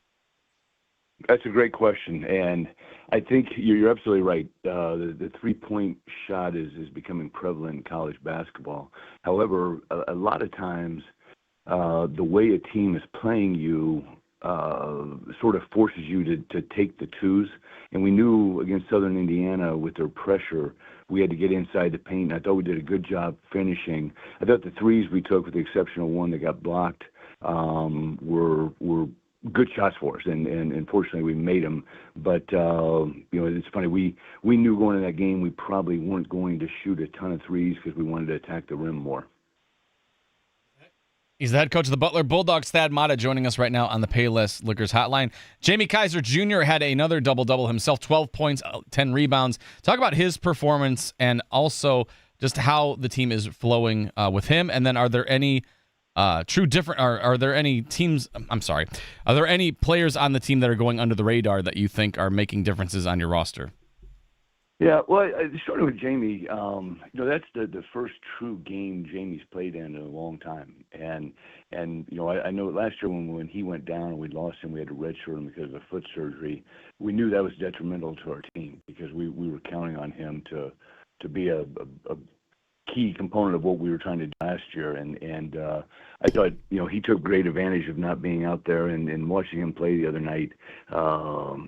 He can definitely shoot the basketball, but the rebounding was very impressive. And Jamie, like Michael, is another guy that can really defend with his length, his size, his athleticism. And I was really happy for Jamie because it's been a long, hard road for him. And I think in terms of guys that fly under the radar, I don't know. Johan played really well the other night, and we had seen that in practice in the Notre Dame game, where he got knocked down and he literally missed a week, couldn't move for a week. And I think he's done a good job of sort of working himself back into the flow, and getting back to the where we need him to be to contribute to help our team. I think the freshmen, once again, they continue to impress me with their play. The freshman mistakes that they're making are getting fewer. You can see them starting to read defensively where they're supposed to be, what the coverages are that we're trying to do, getting the switches right. And I think that's something that, because the way we practice and as hard as the guys go in practice, kind of puts, some pressure on them to get good quickly. And I've been very pleased with that. He's the head coach of the Butler Bulldogs, Thad Matta, joining us on the Payless Liquors hotline. Coach, I know it's only one game in, but you've been doing this for a long time. Where do you see your biggest strength as a team, and where do you want to see improvements?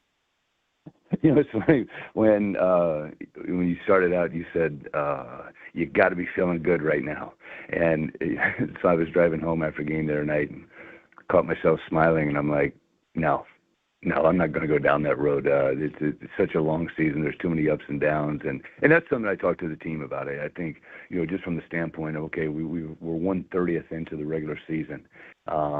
We've got so much growth ahead of us, and you want to celebrate your wins, but you got to keep your focus. I mean, hey, we go again tomorrow at 5:00 in a really challenging game, but I think the strength right now for us would be our depth and just being able to get guys in and out of the game, and they know they're not going to be out there for long, so they got to go as hard as they possibly can.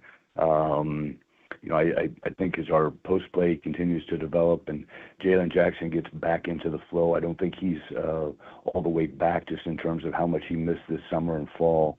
But I think he's playing at a very high level, getting to the player we thought we were going to get, and that's important for me at the point guard position. You're undefeated, Coach. You can smile. Yeah, it was Urban Meyer used to say the biggest thing about being 1-0 is the opportunity to go 2-0. There you go. There you go. And the opportunity to go 2-0 will come against IU Indy. They have new coach, Ben Howlett. He likes to play pressure guys, kind of a chaotic defense. What challenges do you think they offer your team? Well, it is, as I told our players Sunday night after the game, I said this will be probably the most unique college basketball game you play in, and it's a player's game. They force you to make plays, and I think the biggest thing for us is we got to obviously take care of the basketball, get the shots we want, not the ones they want us to take, and then we got to guard them. Coach, last one for me before we get you out of here. Last week you gave us some Halloween trick-or-treating advice, and I'm curious, Are you an early holiday decorator, or are you one of those people that's like, no, we are cherishing the month of November? We're not jumping the gun here and getting decorations out early. Guys, you've never met my wife, Barbara, and she is, I don't know if there's a person on this planet that is more into holidays. I mean, we've got live turkeys in our backyard right now, and she wears a pilgrim hat when I come home around the house. And no, we're full speed ahead into Thanksgiving, and she's very unique, and the Christmas stuff's already lined up in the hallway, getting ready to go as soon as Thanksgiving's over. So, yeah, it's a non-ending thing with her, and she's definitely into the holiday spirit. So that moves me to be in the same thing, like I said, with the pilgrim hat and stuff like that. I just play my part. I'm right there with you because the Halloween bins, I feel like they just came out. Now my wife's telling me to put them back and grab the Christmas stuff. I'm like, we just did this. Oh, my God. So I need some icy hot, and I need to relax a little bit, get the stretch bands going and everything because I'm lifting bins left and right. That's the difference between you and I. I don't touch anything. Well, I need to get some advice from you then, Coach. So appreciate you joining us. You've got IU Indy tomorrow. Pack the house at Hinkle Fieldhouse. You can hear that game right here on 93.5 and 107.5 The Fan. Coach, good luck tomorrow, and we appreciate the conversation as always. Thank you, guys. Have a great weekend. That's head coach Thad Matta of the Butler Bulldogs. They take on IU Indianapolis. Again, you can hear that game tomorrow right here on these airwaves. Again, Thad Matta, brought to you by Thompson Furniture and Mattress in Columbus. In business since before Hinkle Fieldhouse opened in 1927. They have Lazy Boy, Indiana-made Smith Brothers Furniture, Stearns & Foster, and Tempur-Pedic mattresses. Free delivery to the entire Indianapolis metro area. Worth the drive to Columbus. ThompsonFurniture.net. We'll take a quick timeout. Mark Dykton, James Boyd, Caleb Zuver on 93.5, 107.5 The Fan.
Caleb playing some bangers this morning on a football Friday. I think the kids still call it bangers. I do, but I'm also old as hell, so I'm late with the times. Like, my kids are still trying to explain 6-7. I'm like, just stop. I don't know. There's nothing to explain. I don't get get it. it. Dumb. I don't know why it's funny. Just stop. Please Back stop. in my day, we had better jokes. Yeah. Okay? 369, damn she fine. That's where I go. Right. Exactly. We at least had meanings. Someone yelled 69. You're like, I know what that meant. 420.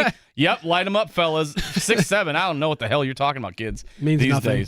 days. James Boyd joining me. He is not out to Berlin just yet. Going to catch a flight later today. Guten after some Tag to travel everyone issues. out there. You better get sharp on your German, especially with this extra time. I know, man. I know. I'm so serious. I've told you all many times throughout the show during the break. As soon as I land and get through customs, the bag is getting dropped off at the hotel room, and we're going to the Berlin Wall and doing whatever I can to experience the city and hopefully do a bunch of nothing, which involves no work. Fun stuff, no work. I'm not opening the laptop. I miss practice at this point. It is what it is. How open are you to trying like new foods and everything like that? Are you a guy that's like, where's the nearest McDonald's in Berlin? I'm not like that. I think Chap is like that. Shout out to the Dean, Mike Chappell. He does not like to eat anything that is green. I've learned that throughout the years. And he loves Al some Michaels is the Chick-fil-A. same thing. He doesn't eat vegetables or something. I don't understand, but hey, Al Michaels has lived quite a life and a great life. So shout out to Mike Chappell. Maybe I need to lean more that way. But yeah, I'm willing to try new foods, different foods. But my thing is, if I don't like it, I don't like when people try to tell me, well, you got to just keep like trying it. No, like if I've taken 4 or 5 bites, I'm telling you I don't like something, I got to go find something I will actually eat. So I wasn't a big fan of the German food the last time I was over there. But if anybody has suggestions, hey, text the text line 239-1070 or in the YouTube chat. Feel free to tell me what to eat, and I'll try to go out there and find it. I always tell my kids, just try something. And if you don't like it, then fine. But don't tell me you don't like something you never had it before. Yeah, I'm not a picky eater by any means. So hopefully I'll be able to link up with Joel A. Erickson. I tell him all the time from Indy Star. He is my resident food advisor when we're on road trips together because that man knows good food, knows how to make good food. So I usually try to follow behind him and take his word for it. So excited about that. But, enough of my life looking at the actual team. Sauce Gardner is a Colt. And I think that is one of the most bizarre statements I probably ever said on these airwaves.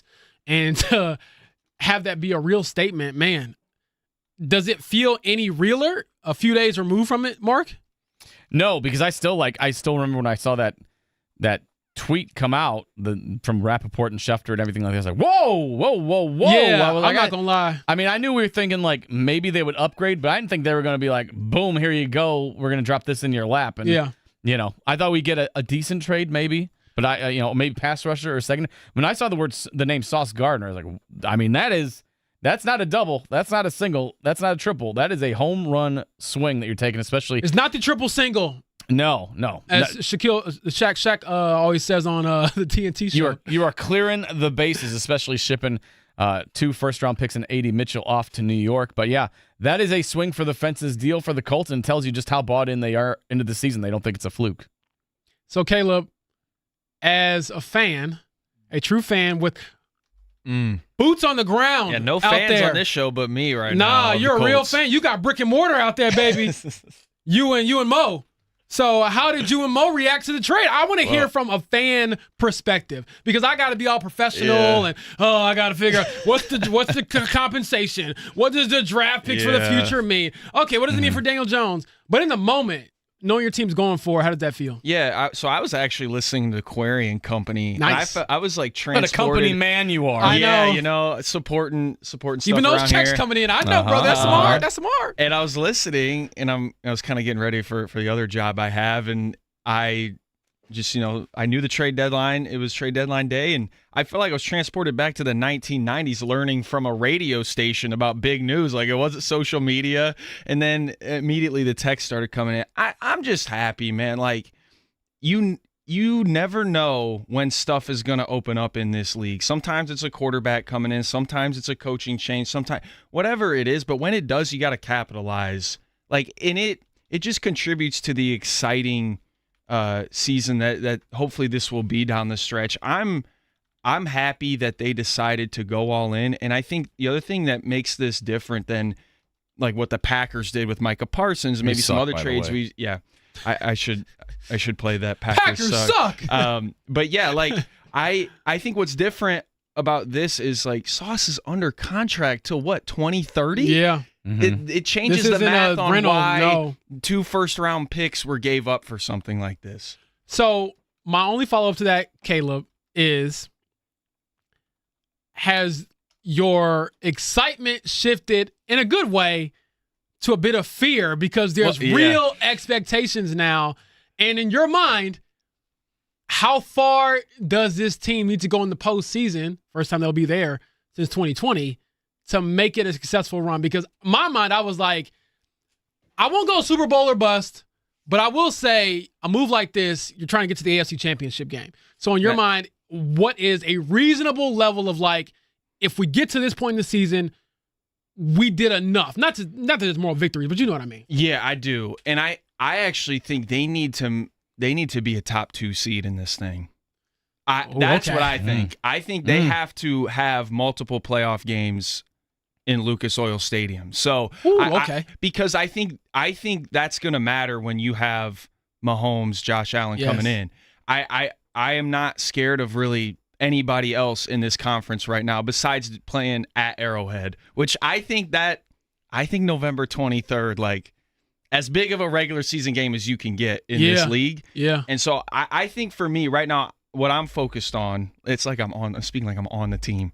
Like, let's make sure that we get home field for as many games as we possibly can. Yeah. And then I think that's when the expectations reset. Once we get to the postseason, okay, like looking at it, can the Colts, how many games can they win with how the bracket lays? But I think you got to make sure you get these games at home. You guys think the Colts would have made this move if this was like a different year where like the Bills, the Ravens, the Chiefs were all like at the top? I don't. Would they have made this deal? But because it's kind of like the Broncos, the Steelers, the Patriots are kind of resurging, do you think that changed anything? We're like, yeah, you know what? This is a golden year to go for it. Because the usuals are not here. The Burrow's out for the Bengals. They're probably not doing much. They can't stop a fart. That's the second time I've referenced that today. But they can't do anything. So, Caleb, you're saying no. I don't think so. I think this has flied open. So time to the and point. place is what you think took place here. That all matters here. Yeah. I tend to agree. I would have to agree. I want to be a contrarian because, I mean, this is radio. We want to argue a little bit. But I do think we look at the landscape of the league with where you are, you probably are thinking, this is our shot. And again, I go back to my one reference I feel like I've pulled out over the last few months, especially with the Colts rolling like this, to use a basketball reference, is Detroit Pistons in 04, I'm sorry. The Pistons in 04 were not supposed to win a championship. Mm-hmm. And so you look at that, like the years leading up to it, it was Kobe and Shaq and that whole dynasty.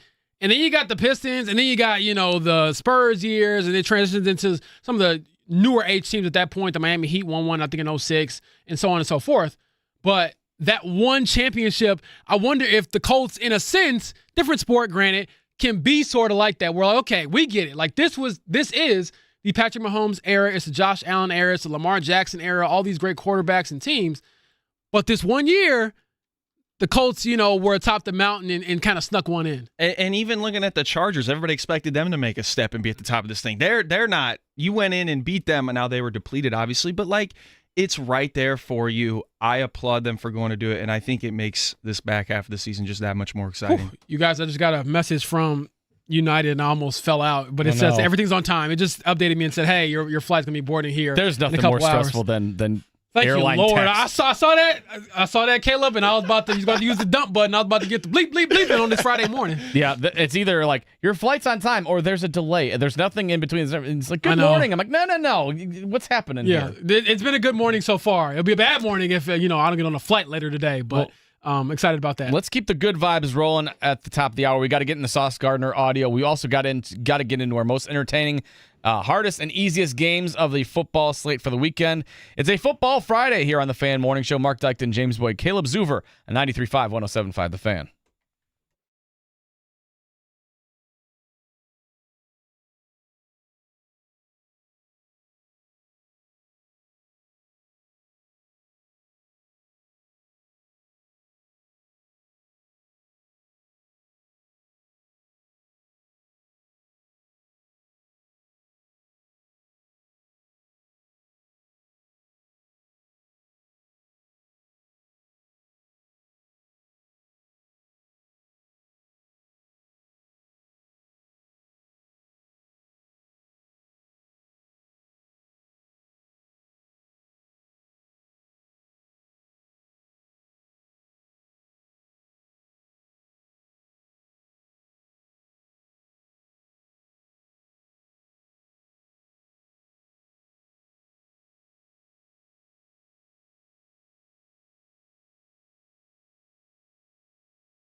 Caleb played MIA earlier, and that's kind of B.O.B. He's MIA because I don't think I've seen B.O.B. in forever. Haley This Williams is me. is still doing her I can thing. use the wish right now. That's what I was thinking yesterday. I was trying to get on the plane. I'm like, you ain't got no plane. I'm like, you really? I'm like, I can't drive there? You sure I can't drive? James Boyd's getting airline texts and like sweating through his hoodie. I was thinking, don't do this to me, please. Look, I've been good all year. So if this is Santa, if you listening, help your boy out. Help me get to Germany. That's all I want for Christmas. Okay. A Christmas miracle on November 7th. Hey, look, I'm cashing it in early. Okay. All right, it is the Fan Morning Show. I'm Mark Dykton, James Boyd here. Before he heads off to Berlin, we hope, later today, Caleb Zuver on the 1s and 2s. And yesterday, the big man on campus, literally, because he's 6'3", and he's just, a big acquisition, that is none other than Sauce Gardner, as he made his Colts media debut, and James was there at West 56th. How did that go? What were your big takeaways from the new man? So let's get into it. Caleb, I think you have the audio queued up. The main thing I personally want to ask him, besides, of course, Ice Spice and Lotto's sister. Did we get a result on that? We did not. He said he was with his girlfriend. I think he said in bed with my girl. You got to use your journalistic skills and get to the bottom of this, I James. mean, Mr. People Big want to J know. journalism, let's go here. Both of you guys, Come on now. eat bleep, okay? Because y'all not about to have me You need get to hemmed lower up the by glass this and man. say, I need to ask this question. Stephen Holder, put your hand down. I got a Exactly. question Yeah. here. He was actually missing yesterday, so I should have sat in the front row, which is where Steven sits, and be like, "Hey, Lotto, or are you thinking Ice Spice today?" But no, he said it was with this girl in bed when he got the call from Alec Pierce at first. Declined him because he was with his girl in bed. These are his words, not mine. And then answered when the GM picked up and figured he was getting traded. And on a more serious note, my biggest question was, how do you handle the pressure of this situation? Because they didn't give up 2 first-round picks and a player to just make the playoffs. This was made with the intention of trying to go win it all. So here's what he had to There's say. no pressure. They got access to the tape, so they know what I'm capable of doing. And that's what makes it much more special. It was less about the Jets wanting to trade me and more about the Colts wanting me to be here. So, that's truly a blessing. And, it's a great group of guys already here. And that's what makes it even more special, like a dominant offense, dominant defense, and grateful to be a part of something special that they were already building here. And, I look to just add a lot on and off the field here. And then when he said dominant defense, I almost dropped my phone. Like, wait a second. They might be dominant with you, brother. This defense ain't been dominant. That's why they went out and got you. Take a couple less reps with the girlfriend. Do a couple Google searches on the what the Colts defense ranks right now. But oh my goodness! And then I believe Caleb also has this queued up. Here was his reaction to the trade, and I want to know your takeaways from this, Mark, because it sounds like he was pretty excited. I'm not gonna lie. I didn't even have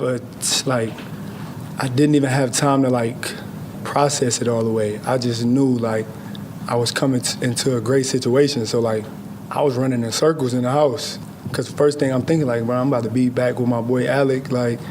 They winning right now, so I just know what I can add. I was happy, But at the same time, I didn't have no time to be dang, I'm getting traded right now. I was just all good vibes because at the end of the day, who gonna feel sorry? That's part of the business. Just these last couple of days, I've been having to learn the playbook at a pace that I didn't know I was capable of learning the playbook. So, but who gonna feel sorry for me? Nobody. Yeah, I'm not gonna say shocked was the word, because I know that what the coach offered was something that was hard to pass up on, especially how it's been over the years. So it made sense. Sauce Gardner was like Rose in Titanic. He was clinging to that door. He saw the ship going down on the Jets. And he's looking at Leonardo DiCaprio, in this case, Breece Hall, and he's like, I won't let go. And then he got dealt, and he's like, see you, Breece. I'll see you later. The rescue boat has arrived. Chris Ballard and Carly Irsay-Gordon are at the helm. I'm getting up out of here. I mean, let's recap here. The man is living a great life right now. I know. Mega contract, which, by the way, if I was ever a player and I had signed a massive deal and I got traded, I might even be a little disappointed in where I end up. For this case, Sauce was not disappointed at all. He's joining the AFC's top team right now. But even if I join a bottom feeder, my money still is mine. So he's already made the money. This isn't a guy getting traded to prove something. like a Jalen Phillips, for example, going over to Philly. It's like, okay, 1-year rental. Can I prove something? Can I get an extension here? He's got his money already. Second international trip. And you go from 1-7 to 7-2, and you get 2 bye weeks. I know. Thrown Who's in. got it better than Sauce Gardner? That's what right I'm now? saying, man. He's living life. Man, oh man, yeah, it's good to be him right now. Looks good to be that bank account. It's good to have the girlfriend. It's good to have the international travel, the double bye weeks. You don't get much better than that. And it was interesting to hear from him in regard to his relationship with Alec Pierce. Because that seems there to is be a real bond there. Yeah, that seems to be more than, we were college teammates. I think Sauce might be a year older than Alec, but the way their years were, redshirt freshmen, all that type of stuff. He said they were pretty much the same class, more or less, or at least same level of how their careers kind of took off at Cincinnati. And he talked about competing against him in practice and, having the ability to rejoin him. He was like, yeah, this guy is, you guys don't understand. He's a fierce competitor, and he's not going to let a move like this affect his psyche or for doubt to be a part of it. He's supremely confident. And to give Sauce his just due, he is, I believe, the first and only player since the AFL-NFL merger in 1970 to be, as a cornerback, named a first-team All-Pro in his first 2 seasons. And so when you set that bar that high, and yeah, people can say, and I had a lot of Jets fans in my mentions the last few days on social media telling me, oh, well, he doesn't have a lot of interceptions, and oh, he dropped off from where he was. Granted, the Colts would like him to return to a first-team All-Pro level. I think everyone would in this market. But if his drop-off is, okay, I went from being cornerback 1 in the league to cornerback 5, I'm not tripping. I mean, that is still, in my opinion, a very good acquisition because, as I said earlier, assuming Mooney Ward is back healthy, and you got Javarius Mooney Ward on one side, and you have Sauce Gardner on the other, and you got Kenny Moore in the slot. And oh, by the way, if we want to just go defensive back heavy, we can throw Jalen Jones out there on your tight end. I'm loving that. Yeah. I'm loving that setup. And I'm sorry. No, I just want to ask this quick, and to you too, Mark, how many really good corners are there in the league? To me, there's not many. It's a premium position. And so, like you said, James, if he's even just a top 5 corner, that's a position that is not loaded with depth of talent like receiver is in the NFL, for instance. Yeah, there's a reason why cornerback is always one of the most sought after positions in the draft, along with edge rusher and everything like that, because it is such a premium position. And if you can get one of those lockdown corners on a rookie contract, I mean, you're set for the next decade or so. So the Sauce Gardner trade, I also liked that the Colts did it because I think we all thought heading into the trade deadline there was going to be a depth addition, maybe. Yes. But this was a push it over the top move where you were not to steal a phrase from Jim Irsay, but you were pushing all chips in on this season and then going forward with getting rid of the 2 first-round picks and all that stuff. So what we thought was maybe going to be a depth piece instead was a big swing, and they now have Sauce Gardner in the backfield, and that is hopefully going to trickle down to the defensive line too to get to the opposing quarterbacks going forward. Yeah, as well. I had a chance to talk to Latu this week. Yeah, and one of his reactions kind of threw me off a little bit, and I get the overall mindset that he has. He was asked, does a move like this reinforce how all in you guys are? And he said something along the lines of, well,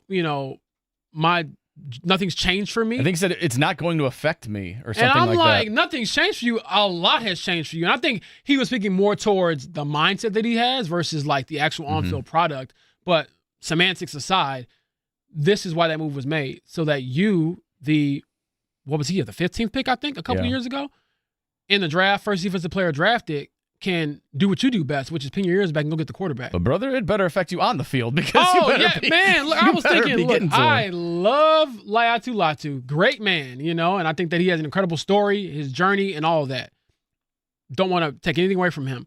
But the knock on him is that you've been close, but not close enough. And so if you get that extra 0.5 seconds, that's an eternity in football for you to get the strip sack, for you to get the fumble, for you to get the tackle for loss.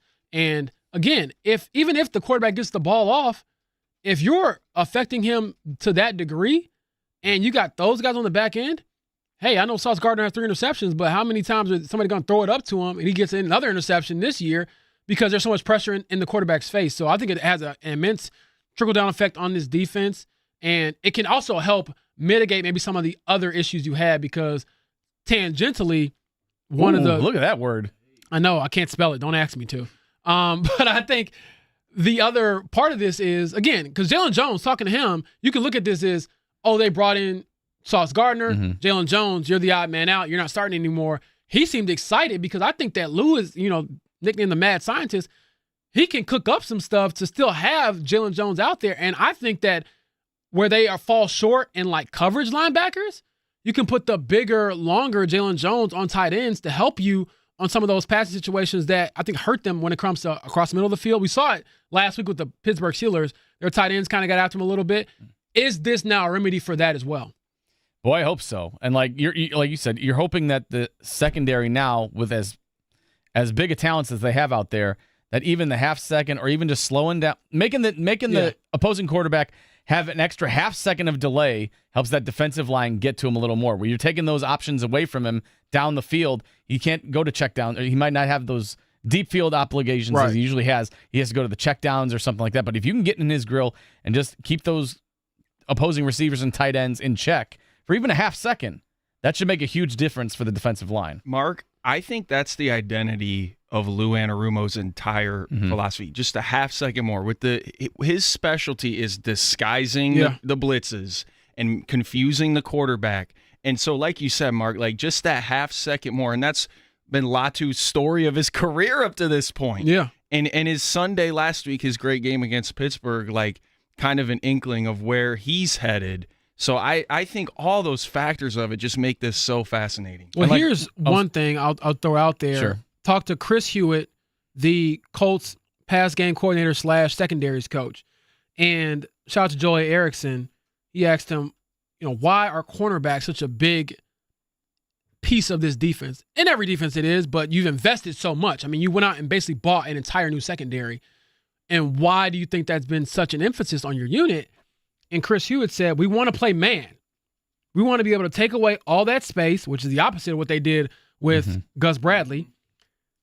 He said, there's a time for you to play zone, but when it comes down to it and you want to get off the field, you got to play man. And so if we want to be that formidable defense and be really, really good on third down, and when it's nut-cutting time, his words, not mine, when we want to win the game, you're going to have to be able to man up and take their guys away. And that, to me, I took that as when you see Kansas City, when you see the Buffalo Bills, if you see the Ravens, you got to be able to say, you know what, we need all our guys being able to go after their quarterback, and we got to trust our guys on the back end to win. And as much as we like to talk about schemes and coverages, sometimes in pretty much every sport, it comes down to, is my guy better than your guy? And I think in this scenario, a lot of times you can say confidently, my secondary, my cornerbacks are better than yours, or what you have to offer as pass catchers. Yeah. I've never understood that phrase, by the way, because that sounds like a bad time for all parties involved. I told him I like don't to know keep, who's excited for that time, but it certainly shouldn't be anybody I that's like to keep involved mine in it. attached. Yeah, if you're in that room, I'm like, this is an L for everybody that's in here. I don't know. We got to get to our most entertaining, best, and most entertaining games. We'll get to that in a little bit. But before we do all that, I think it's time we get into a morning check down.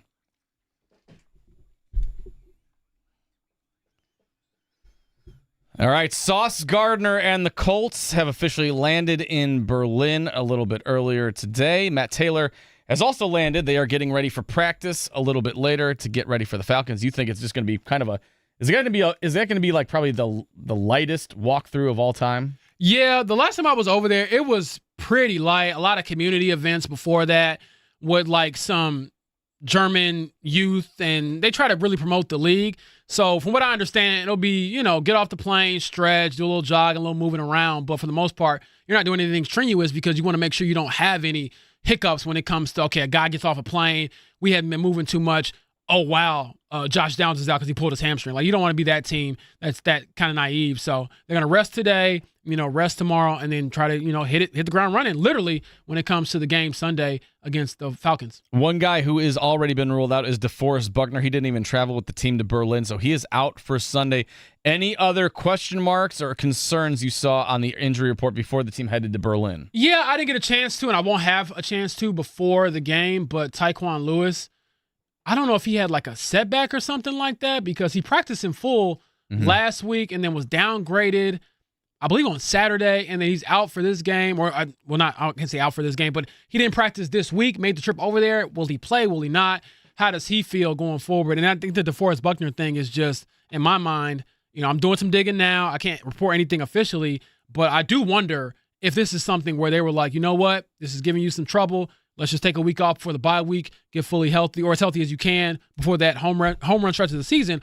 Or do they think this can linger? Because when I hear neck, I'm like, that could mean a multitude of different things. And so you just hope that, DeForest Buckner is okay, because we know he is one of the toughest players on that team. He plays through everything. So the fact that he was ruled out this quickly, didn't even make the trip, was surprising to me. Yeah. Neck, back, anything like that, you got to be concerned Lord have with. mercy. No, Buck, we need you. I know. Get ready for the Chiefs. That's the big concern for Buck. Have them ready for that in a couple weeks. Falcons, Colts. The Colts are the home team, even though it's out in Berlin. Set the alarm clocks. 9:30 kickoff. The ride to kick off with JMV. 6:30 in the morning. God bless you, JMV, because that is an early wake-up call. And we know he's he's going to be out all night. Oh, you know it. Probably shooting some hoops, too, or something like that. So you can always catch that right here, 93.5, 107.5 The Fan. Elsewhere in the NFL, Week 10 kicked off last night. Thursday Night Football. We thought this game was going to stink, and boy, did it. Denver Broncos got a 10-7 win against the Las Vegas Raiders. Jason Hammer said hammer the under. Boy, you could have hammered it under 20, and you still would have covered. He was dead on with that. Yeah, that game stunk to high heaven. Bo Nix threw 2 interceptions, 1 touchdown, threw for 150 yards on 16 completions. I mean, that's about it as far as the game is concerned, because there wasn't much to write home about. I was checking out of that game pretty early on. But the Broncos, somehow, some way, they're 8-2 and have the best record in football. That defense is quite good that Sean Payton has over there in Denver. And then the Broncos now have a bit of a layoff now since they played on Thursday. Their next game is Sunday the 16th when they host the Kansas City Chiefs, the Colts' next opponent. So keep an eye on that one. And then over in basketball land, the Pacers are out west to get started on their 4-game road trip. Mac McClung did not make the trip with the team. I got an alert earlier on The Athletic that Mac McClung is excited to be in Indiana. I said, boy, that aged like milk, because he is gone already. 9 days in, and he is out. In fairness to your boy, I did not write that story. That is not a James Boyd original. And also, in fairness to my outlet, it was posted. That's true. When he was a member of the team, but just unfortunate situations for Mac McClung and really the team itself, because they continue to rotate these guards in and out of their lineups because they're just unhealthy. So Mac McClung out, Monte Morris in, a much bigger NBA resume, and we'll see he's able to help them get a win out there out west. They can use all the help they can. They're taking on Jokic and the Nuggets. That is, again, Saturday night at 9 o'clock tip-off here on 93.5, 107.5. The Fan pregame at 8:30. And, of course, on Sunday, they take on the team. They got the one win of their schedule so far. They take on the Golden State Warriors. That is Sunday at 8:30. And then Jazz and Suns on Tuesday and Thursday, respectively, next week. So hopefully, can you split 2 games? We'll see what happens out there. But the Pacers need to start getting some wins here, because 1-7, you come back and it's 1-11 or 2-10 or something. That's not great. So we'll see what they can do. AJ DeBanza. Boy, oh boy. Carlos Boozer's son. I know. What's the kid from Kansas? We start looking at what is it called, Tankathon or whatever. Boy, I thought those days were behind us, but we might be revving that up before we get to Thanksgiving here, folks. So we'll see. Darren Peterson, he looked pretty good as well. So just some names throughout. God, it's too early. I can't even fathom getting on that boat already. Good Lord.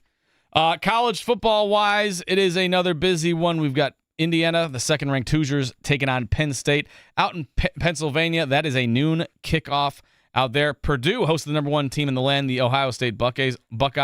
There's nothing more annoying than hearing someone say OH and then someone say OIO. And I know I just did it, but that is.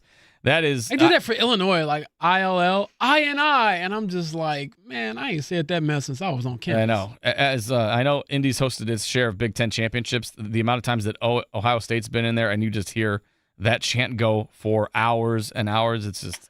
It's nauseating. Hoosiers! Yeah. Well, I'd like to hear that more in Lucas Oil cool, Stadium. honestly, That'd be pretty knocked nice. them off. And, of course, Kevin Bowen, who's out on baby watch right now, baby duty. He no baby yet, but he's trying to figure out the cable situation and all that in the hospital room as he and Maddie are expecting their 3rd. But he's also trying to figure out, how can I watch this Notre Dame Navy game tomorrow night? That is at 7:30 as an NBC game, also available on Peacock if you're getting nasty. KB, if you're listening, Call Uncle JB anytime. I got you. I'm gonna show you the ropes on how to raise a kid. You know, I ain't never done it before. Are you volunteering for babysitting duty? You know, well, I'll say this, and I'll say this to all of my cousins who I am the godfather of their children.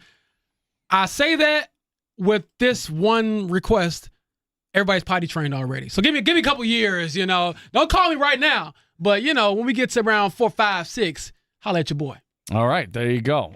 Also going on earlier today, we saw Antonio Brown, the former Steelers and NFL wide receiver, arrested in Dubai and extradited to the United States on attempted murder charges stemming from a shooting at a celebrity boxing event in Miami. So a lot of weird stuff going on there. The downfall of Antonio Brown is something that I don't think anybody should be happy for or anything like that. There are some real issues going on there, and he's just had quite the downfall and just, you know, nothing good happening with Antonio Brown right now. So not sure what the exact fix is going to be, but not good. Not good anytime I see Antonio Brown in the headlines these days. Yeah, certainly not good. And unfortunately, more tragic news out of Dallas yesterday. Marshawn Kneeland, a second-round pick, I believe just last year, apparently died by suicide. That is very unfortunate when it comes to just his mental health. And so this is a guy who scored a touchdown on Sunday and apparently took his own life by Thursday. So prayers out to his family, condolences to his family. And I know I don't want to get too much on my soapbox here, but for those listening, if you're going through something, please reach out to somebody. I know you can call like 988 and get some help if you don't have anybody personally in your life. But I am a firm believer, as you all know, that the world's better with you in it. So make sure you keep your brain okay and be kind to your mind, my friends. Can't say much better than that. But yeah, definitely keeping him in our thoughts and prayers over there. And then college basketball, not a ton going on yesterday. Long Island beat IU Indianapolis 94-90. Indiana State over Illinois Tech 104-73. And then we talked to Thad Matta earlier today. They take on IU Indianapolis. That is tomorrow over at Hinkle Fieldhouse at 5 o'clock. So you can always catch that game, get out there, or tune in on Fuego is where that game is going to be broadcast at too. So you can always check that out. We're going to take a quick time out. I'm Mark Dyckton. He's James Boyd. It's Caleb Zuvers on the ones and twos. On the other side, we're going to get into our most exciting games of the NFL slate, as far as also what is the easiest and hardest games to select as we get ready for Week 10 Sunday in the NFL. It's the Fan Morning Show, 93.5, 107.5 The Fan.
Not going to lie, I'm a bit nervous about my job position after this because Caleb is hitting banger My after boy banger. is a prodigy.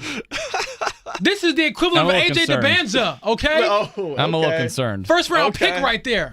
Number one pick. I can do this, man. I like this setup right here. Yeah. It's All right. I feel the power just to make a music selection. It's a privilege, Mark. There you All go. right, well, See, you're taking Kevin's job. He's taking your job. At least you're still here. I'm updating the LinkedIn as we speak. Former producer. Okay. No, Caleb, you've been doing a hell of a job. James Boyd's with me for a little while. We got a half hour left. This show has flown by. We were talking about it in the break. It is just flown by today on a Football Friday. Plenty to get into, all that stuff. Talked all kinds of things. Colts and Falcons out in Berlin. Pacers making more changes to their roster and all that. Talked to Thad Matta. Talked to Greg Rakestraw. Talked to Dominic Miranda. Right now, though, boys, got to get in the Week 10 slate on Sunday. Time for most entertaining, easiest, and hardest games of the week. Ooh, the NFL Films music makes me feel certain things. Where do you want to start today? You want to go most entertaining? You want to go the easiest game you think on the slate on Sunday or the hardest? Let's go most entertaining, which was not last night's game. No, that I game can't live stunk. with that. Terrible. No, I actually think we have a good crop of games to choose from, so I think we're going to get a lot of diversity here as far as decisions.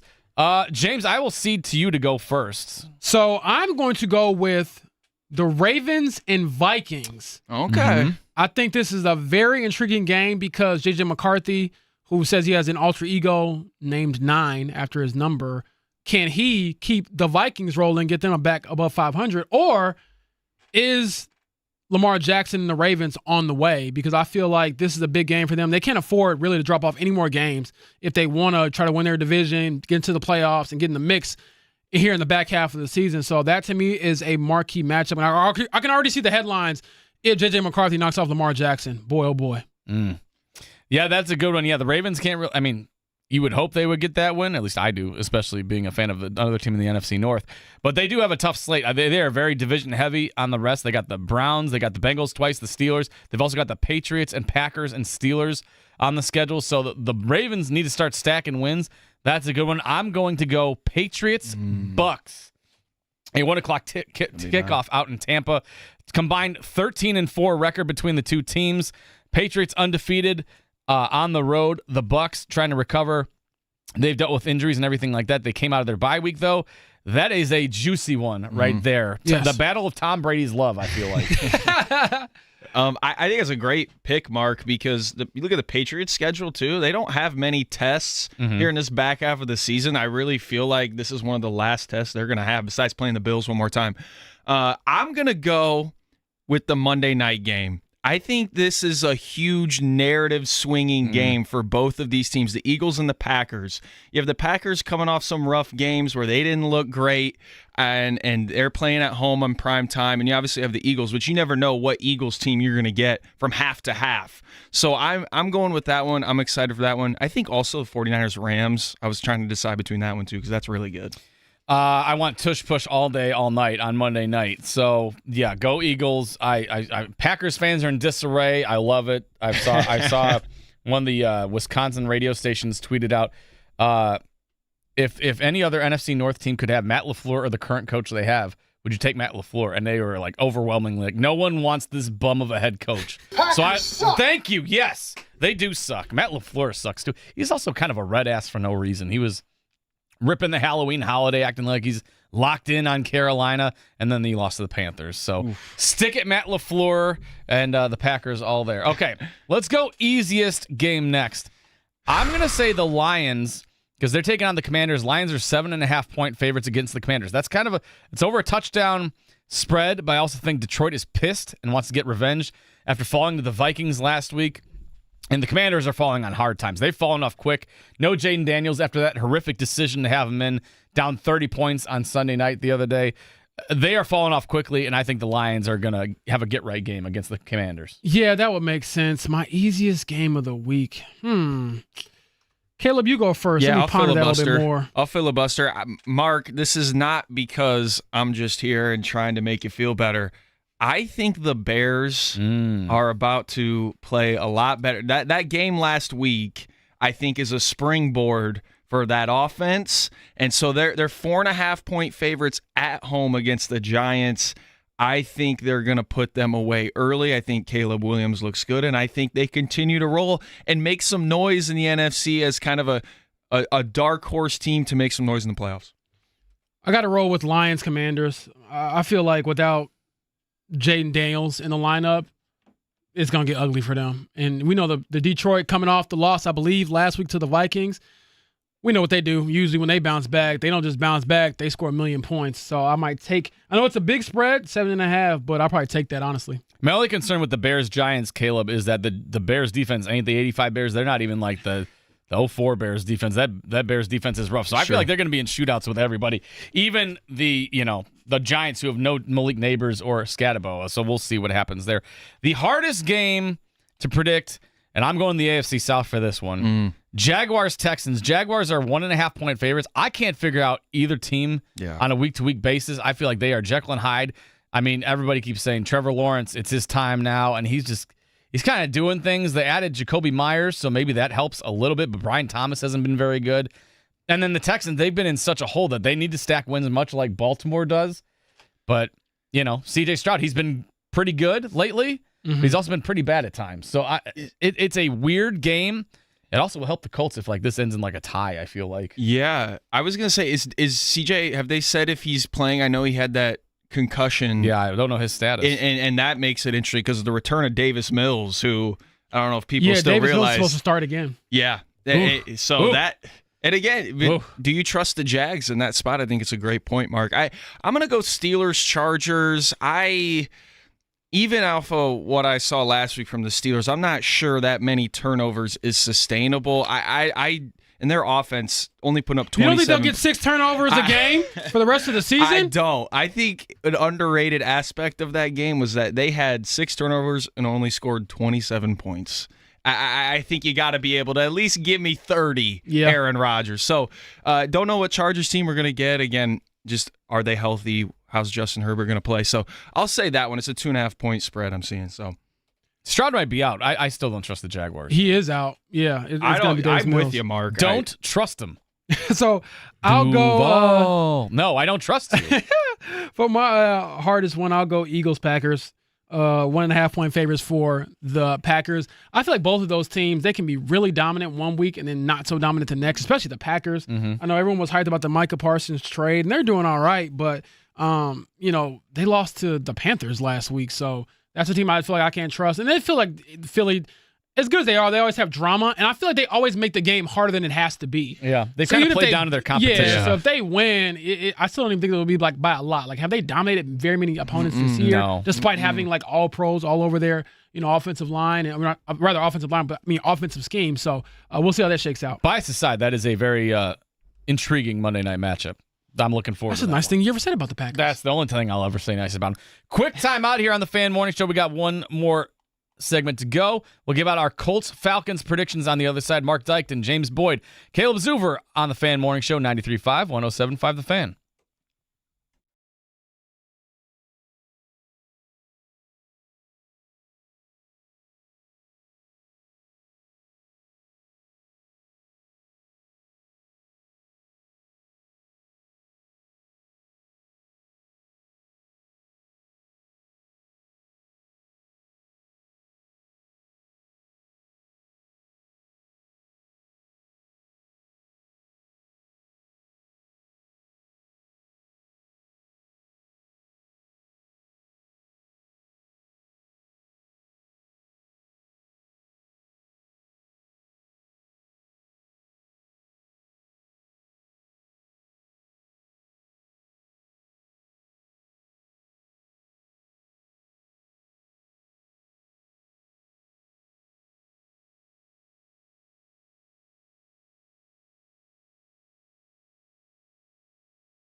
Oh, another one. I was just watching Sarah Michelle Gellar the other day. This is from Cruel Intentions, way before Caleb's time.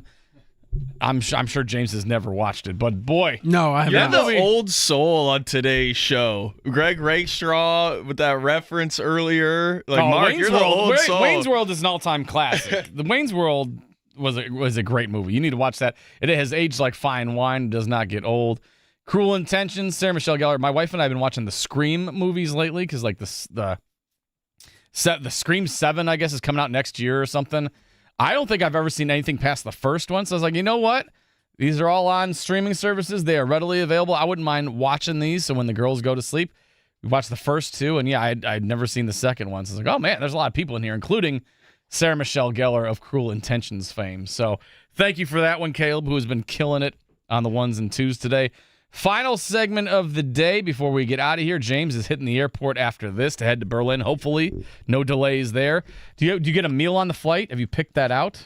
No, I haven't picked out. Well, I get a meal on the flight. I haven't picked out the meal. I don't even think you can choose. I think the last time I was on a It's been so long since flight I was offered a overseas, meal they on the like came around and asked you which. There was like two options. Do you want this or that? And I think one of them like vegetarian or something like that. But I don't care. I don't care if I got to eat peanuts for the entire time that I am on this flight over the water. Just get me there. Okay, that's all I want. That's all I want. You know, and I'm excited about it. Like I said, I'll get there later than expected. But for those listening, I cannot really complain. No. I have a great job, great life. Just looking forward to a cool experience and honestly sharing it with you all when I get back. Well, we appreciate you even stopping in because you could have told us to kick rocks this morning. But Yeah. I'm supposed to go to Berlin. I don't care. I'm sleeping in. I'm getting But you know ready. what's crazy? The body clock's going to wake me up anyway. It's probably about 6:35. So it's like I might as well, just get up a little bit earlier than that, the usual time, and get to the show and hopefully get myself a little bit more tired as I get ready to go to Berlin. Bonus James Boyd is never a bad thing. So before we get out of here, boys, I wanted to let you guys know about a little bit. We'll get our Colts Falcons predictions in just a second. But if you need something to do and you're hanging out in town, you're not going to Berlin like James and some other Colts fans are, need something to do, the Noblesville Boom out in Noblesville going to be on tomorrow night at 7 o'clock. The Noblesville Boom are taking on Grand Rapids at 7 o'clock tip-off. Fireworks afterwards. Plus, you can see Bobby the Bobcat, who Eddie White has told me is the greatest mascot in the G League. So check them out. I need to get out to a game for that for sure. You know I'm pulling up. Yeah, I love would like basketball. to see him. Plus, Noblesville Boom, you might be seeing some future Pacers and not too far away either because the way the injury bug is going. Facts. Noblesville Boom one day, and you might be Pacers starting roster the next, the way things are going with them right now. So And shout out to Slick Leonard, by the way. Yes. Boom Baby, the Noblesville Boom reference. I'm glad that they decided to honor him in that way. And I mean, of course, I'm not going to say he doesn't deserve the statue. He needs that too, as well, Pacer Sports and Entertainment. But this was a nice nod to the legend that was so influential for this franchise. His wife, Nancy Leonard, as well. I mean, he wore so many different hats. She did. She saved this franchise, and now they're being honored in a very cool way. we need a Slick and Nancy statue, in my opinion. Double it up or something, or maybe one on one side, one on the other. But maybe them together would be a good one. But we need to make that happen sooner than later. I want to check out that new arena too. That arena looks very nice. The arena at Innovation Mile. I need to get out there. So Noblesville Boom, you need something to do on a Saturday night. Check out the Noblesville Boom. All right, Colts, Falcons out in Berlin. The Colts are technically the home team, even though they are international. How are we feeling? I know you gave your pick yesterday, Yes. but if people didn't check, you want to refresh them. How you think this game is shaking out? No DeForest Buckner, but Sauce Gardner making his debut. And, of course, the Falcons, they've been kind of Jekyll and Hyde themselves, but they have a potent offense if they can take off. I know. Should I amend my pick with the announcement that DeForest Buckner is out? I mean, if that swings it, go Man, ahead. but no, You do what you got I'm to do. going to stick with what I said yesterday. I'm picking the Colts to win 27-21. I don't think it'll be all that high of scoring of a game just because of the overseas travel. I'll take the under on the points in that regard. But I do think that the Colts still get it done in a fairly, I don't say easy fashion, but they don't it won't take a whole lot. They'll get up by 10 points and maybe the Falcons kind of backdoor it and make it a little more cosmetic with the score. But I think they win this game pretty handedly. Colts are 6.5-point favorites against the Falcons. I'm leaning towards the Colts. I was before, even with DeForest Buckner out for the game. I'm still going to go that way. I do think it's going to be a lower scoring game. I'm going Colts 24-17 because I just think Bijan Robinson, Drake London, they are great, but I'm not all bought in on what the Falcons are doing from a quarterback perspective. Kyle Pitts, I feel like we've been waiting for him to break out for the entirety of his NFL career.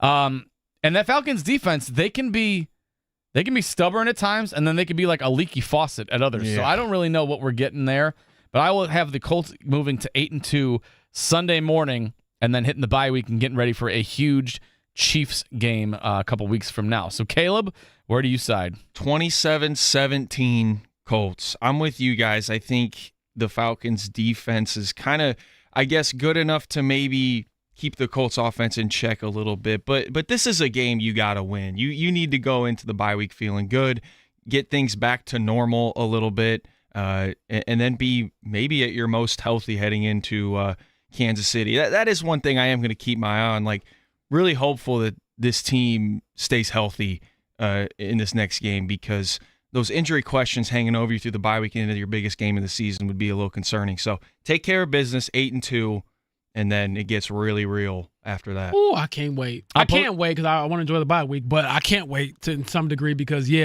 those tests are coming, Caleb. Mm-hmm. I'll pose this question to you guys. The Colts lose on Sunday. How?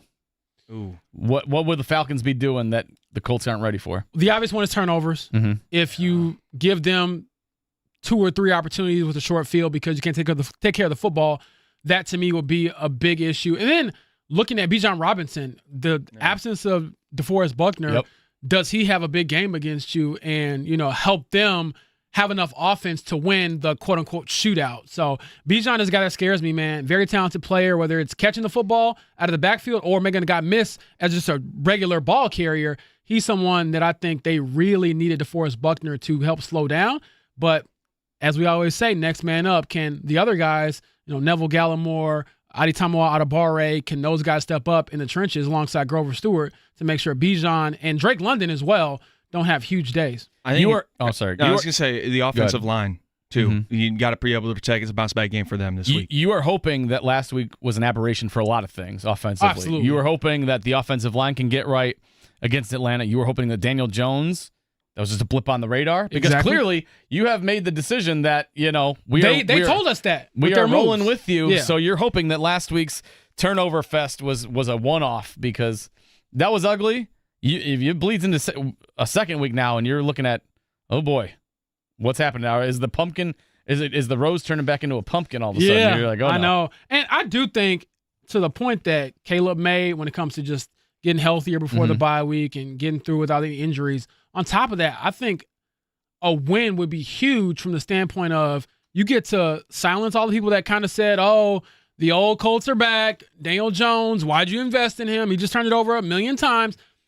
I think the quicker you can quiet that noise and go into the bye on a 1-game winning streak versus the 2-game losing streak, that to me, the momentum feels different, especially going into a big game in Kansas City. Because right now, I'll give my prediction later on when we get there, but I don't know if I feel like very confident they can go into Arrowhead and win that game despite how well they played. But maybe I'll feel differently if you're coming off a win and I can have some more stuff to build on. And also, we get to see that first debut when it comes to Sauce Gardner, because that's somebody that everyone will have all eyes on. It's kind of crazy to think that he will technically make his home debut for the Colts thousands of miles away in Berlin. That'd be like one of those Mike Chappell notes years from now where it's Sauce Gardner's home debut debut was actually in about Berlin. That yesterday. He did text me. Shout out to the Dean, Mike Chappell. And we have a group chat with some of the beat writers reaching out, just making sure that I was okay. And, bummer that I wasn't over there as quickly as I wanted to be. But hopefully I will have some fun stories for you all when I come back Tuesday after this. So I'll be back on Tuesday's show. My flight right now, y'all, the one on the way back wasn't affected at all. And it looks like I'll be landing at like 11 p.m.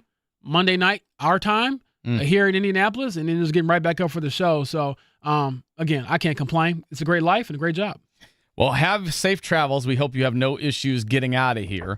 Knock on wood. Yes, please. I don't know if this is real wood, actually, but hopefully it is. But yeah. It's going to be real today. Keep us posted. I'm sure we'll see. We'll get some posts on Twitter or something like that of James Boyd doing things. He's hitting the red light district probably at some point. Hey, I don't kiss and tell, baby. The Berlin Wall's not the only thing falling. A bunch of German girls gonna be swooning when James Boyd walks through. Look out, world! Here comes James Boyd. So anyway, we got Colts and Falcons again. Don't forget that kicks off early. It's 9:30 kickoff. The ride to kickoff 6:30 here on these airwaves, 93.5, 107.5. The Fan, of course, will be here to recap it all on Monday morning. Kevin Bowen, Maddie Bowen, good luck. Hopefully bringing another daughter into this world in the near future, so good luck to them. Jeff Rickard should be back on Monday. Caleb, great work. James, safe travels. Appreciate that. Have a great weekend, everybody. Go Colts. We will see you on Monday. This is Fan Morning Show, 93.5, 107.5, The Fan. See you in Berlin. Auf Wiedersehen.